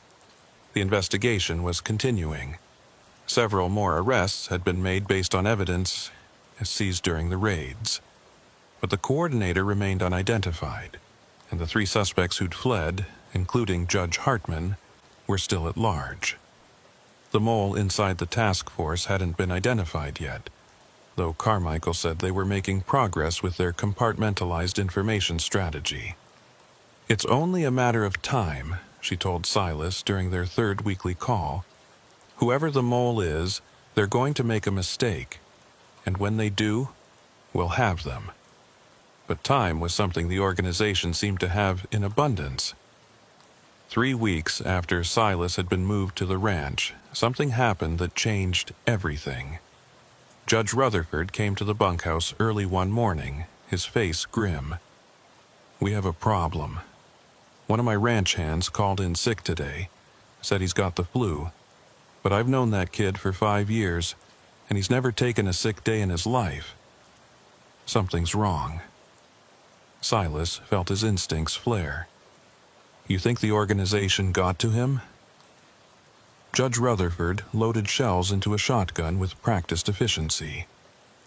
"I think we should assume the worst and prepare accordingly. I've already called the emergency number Carmichael gave me. Backup is on the way. But if I'm right, and they're coming, they'll be here before help arrives. We need to be ready." They fortified the ranch house, positioning themselves where they could watch the access road leading to the property. Judge Rutherford handed Silas a rifle. "I know you were required to surrender your service weapon, but out here, everyone goes armed." You remember how to use one of these? Silas checked the rifle, verified it was loaded, and nodded. I grew up on a ranch. I know my way around firearms. They waited, the morning sun climbing higher in a clear sky. Around 0900 hours, they saw it. A dust cloud on the access road, vehicles approaching fast. 3 SUVs, black and anonymous, moving with purpose towards the ranch. Judge Rutherford keyed his radio. "They're here. 3 vehicles, probably 6 to 9 occupants. We hold them off as long as we can." The SUVs pulled into the ranch yard and men emerged, all wearing tactical gear and carrying weapons. They moved with a military precision, fanning out to surround the ranch house. One of them, a man in his 40s with a scarred face, called out, "We're here for Trooper Brannick. Send him out and no one else needs to get hurt. This doesn't concern you, Judge." Rutherford's response was delivered in a voice that had commanded federal courtrooms for 3 decades. "This is private property, and you're trespassing. Leave now or face the consequences." The scarred man shook his head. "Can't do that. We have orders. The coordinator wants this loose end tied up before trial. Last chance, Judge. Send him out." Judge Rutherford's answer came in the form of a shotgun blast that shattered the windshield of the nearest SUV. The ranch yard erupted in gunfire. Silas took cover behind a window frame, using the rifle to return fire at the attackers who were advancing on the house. He wasn't trying to kill anyone, just keep them pinned down and buy time for backup to arrive. Judge Rutherford moved between windows with the calm efficiency of someone who'd been in combat before, his shotgun booming at regular intervals. The attackers were professionals, but they were caught in the open with limited cover. Several went down, wounded but not dead. The scarred man tried to rally his team, but the defensive position of the ranch house was too strong. After 10 minutes of sustained firefight, Silas heard the most beautiful sound he could imagine. Helicopter rotors. 2 federal helicopters appeared over the ridge, and the attackers immediately began retreating to their vehicles. The scarred man fired a few more rounds at the ranch house, then limped back to one of the SUVs. As they fled, one of the helicopters pursued while the other landed in the ranch yard, disgorging a team of federal marshals. Special Agent Carmichael emerged from the helicopter, her expression furious. "How did they find you here? This location was only known to 3 people." Judge Rutherford lowered his shotgun. 4 people, actually. I told my ranch hand about Brannick, figured he had a right to know why we had extra security on the property. That was my mistake, and I take full responsibility. Carmichael's jaw tightened. The organization must have been watching everyone even peripherally connected to the investigation. Your ranch hand was probably approached, offered money, or threatened. Either way, they got what they needed. She turned to Silas. "This can't continue. We can't keep you in hiding indefinitely, not when they have the resources to find you no matter how careful we are. We need to change strategies." Silas had been thinking the same thing. "What did you have in mind?" Carmichael pulled out her phone and made a call. "I'm accelerating the trial schedule. We're going to bring you and Corbett Dane before a grand jury within the week. Once you've testified and the indictments are issued, the organization loses their primary motivation to kill you. Your testimony will already be on record." The plan was risky, but it was better than spending months looking over his shoulder. Over the next 5 days, Silas was moved twice more, each time to different secure facilities, each time with increasingly elaborate security measures. Corbett Dane, having recovered enough to travel, was brought to the same location, a federal courthouse in Helena that had been cleared of all non-essential personnel and surrounded by enough law enforcement to repel a small army. The grand jury proceedings took 3 days. Silas testified about the traffic stop, about finding the methamphetamine hidden in Corbett's van, about the evidence discovered at Helena Industrial Supply. Corbett testified about the organization's structure, about the corrupt officials on their payroll, about the murders he'd witnessed and helped conceal. Assistant U.S. Attorney Desmond walked them through hours of detailed questioning, building a comprehensive picture of a criminal enterprise that had operated in Montana for over a decade. The grand jury returned indictments on 47 individuals, including the missing Judge Hartman and the 2 other fugitives who'd fled before the raids. But the coordinator wasn't among them. Despite all of Corbett's testimony, despite all the evidence gathered, they still couldn't identify the person at the top of the organization. Corbett had never met them, had only received orders through intermediaries. The corrupt officials who'd been arrested claimed they'd also never met the coordinator, only communicated through encrypted channels and dead drops. The organization's leader remained a ghost, a presence felt throughout the network, but never seen. After the grand jury proceedings concluded, Agent Krasner met with Silas in a secure conference room. The indictments are sealed for now, but they'll be made public within 48 hours. Once that happens, your testimony is on record and theoretically you're less of a target. But Brannock, I need you to understand something. The coordinator's still out there. As long as they remain free, as long as they have resources and loyal operatives, you're going to be at risk. Silas had accepted that reality weeks ago. What about witness protection? Full relocation, new identity, the whole program? Agent Krasner hesitated. That's an option. We can make you disappear completely, set you up with a new life somewhere far from Montana.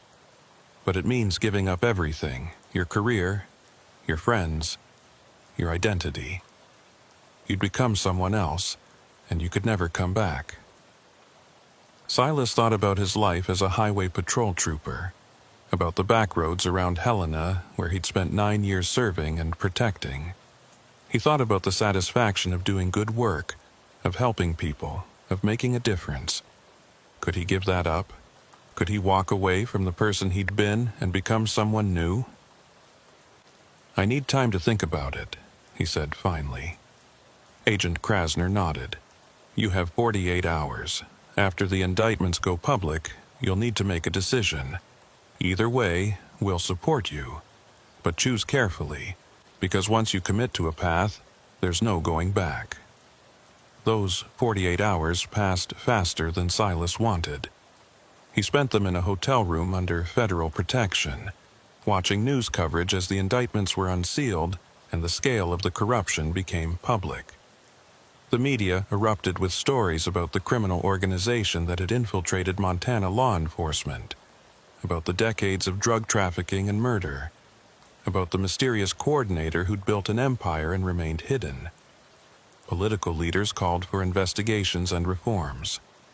Law enforcement agencies scrambled to distance themselves from the arrested officials, and somewhere out there the coordinator watched it all unfold, likely planning their next move. On the morning of the 3rd day, Silas made his decision. He called Agent Krasner and told her he wouldn't be entering witness protection. I'm not running anymore. I'm not giving up my life because of what I uncovered. If the organization wants to come after me, let them come. But I'm going to live as Silas Brannock, and I'm going to continue doing the work I signed up to do. Agent Krasner tried to talk him out of it, explained the risks, but Silas was firm. Eventually, she accepted his decision and arranged for enhanced security measures. Silas would return to duty with the highway patrol, but with modifications. He'd wear a protective vest at all times, carry additional weapons beyond his service sidearm, and check in with federal handlers twice daily. His home would have a security system monitored 24 hours, and federal agents would conduct random sweeps of his patrol routes to watch for potential threats. It wasn't a normal life, but it was his life, and he refused to surrender it. 6 weeks after that traffic stop on County Road 279, Trooper Silas Brannick returned to duty. He drove the same back roads, stopped the same vehicles, did the same work he'd done for 9 years. But everything was different now. Every traffic stop carried the possibility that the driver might be an operative sent to eliminate him.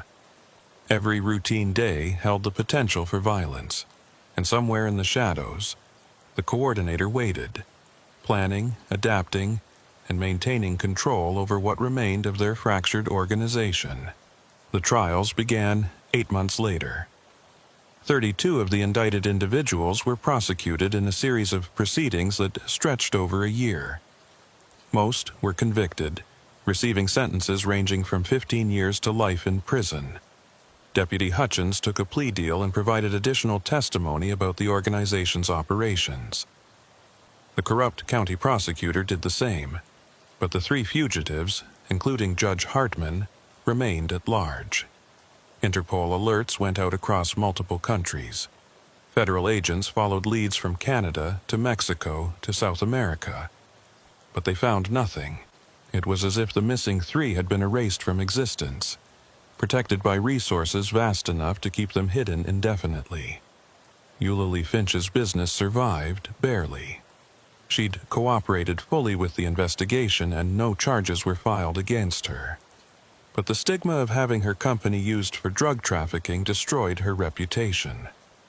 Customers canceled contracts. Suppliers refused to work with her. Within a year, Helena Industrial Supply closed its doors. Eulalie sold what remained of her assets and left Montana, moving somewhere back east where no one knew her name or her story. Corbett Dane survived his injuries and served as the prosecution's star witness in multiple trials.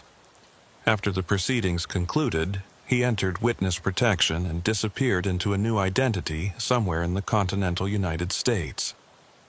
Silas never saw him again, never learned what became of the man whose arrest had started everything.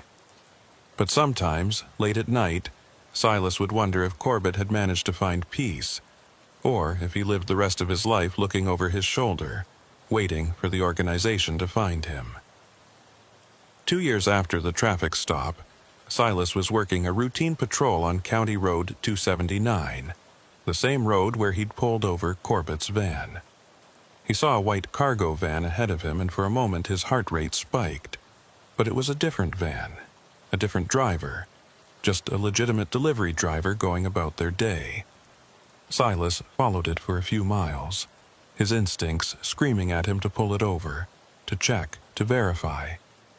But he forced himself to let it go. He couldn't stop every vehicle, couldn't treat every driver as a potential threat. That way led to paranoia and the end of his effectiveness as a trooper. As he continued his patrol, Silas thought about Agent Krasner's last words to him before he'd returned to duty. "The coordinator is still out there, Brannick. Maybe they've gone to ground. Maybe they've rebuilt in a different state. Or maybe they're still in Montana, still operating, still coordinating what's left of their network. We may never find them. Some cases don't get solved, some criminals don't get caught. You have to accept that and move forward." Silas had accepted it intellectually, but emotionally. It gnawed at him. He'd opened a door with that traffic stop, uncovered a conspiracy that reached into the highest levels of Montana law enforcement. He'd helped bring down dozens of corrupt officials and operatives. But the person at the top, the architect of it all, remained free. Sometimes Silas would see someone in a crowd and wonder, is that them? Is the coordinator a respected business owner, a politician, a law enforcement official who'd managed to stay one step ahead of every investigation? Or were they someone he'd never suspect, someone hiding in plain sight, waiting for the attention to die down before rebuilding their empire? The question haunted him during his patrols on the Helena backroads. Every vehicle he stopped, every person he encountered, carried the possibility of connection to the organization. And every night when he went home to his house with its security system and federal monitoring, Silas would check the locks twice, scan the street for unfamiliar vehicles, and sleep with his service weapon on the nightstand. This was his life now. Not the life he'd imagined when he joined the highway patrol 9 years ago, but the life that had chosen him when he'd trusted his instincts and made a routine traffic stop that turned out to be anything but routine. The highway stretched out before him, endless miles of asphalt cutting through Montana wilderness, and somewhere on those roads, in those small towns and hidden places, the coordinator watched and waited. The door Silas had opened couldn't be closed. The war he'd stumbled into had no clear ending. And Trooper Silas Brannick would spend the rest of his career driving those back roads, doing his job, helping people, and knowing that any day might be the day when the organization came for him. But he would face it as himself, as Silas Brannick, Montana Highway Patrol Trooper. Because some things were worth the risk. Some battles were worth fighting even when you couldn't see the enemy. And some doors, once opened, had to be walked through regardless of what waited on the other side. That was the choice he'd made, and he would live with the consequences. The back roads remembered everything.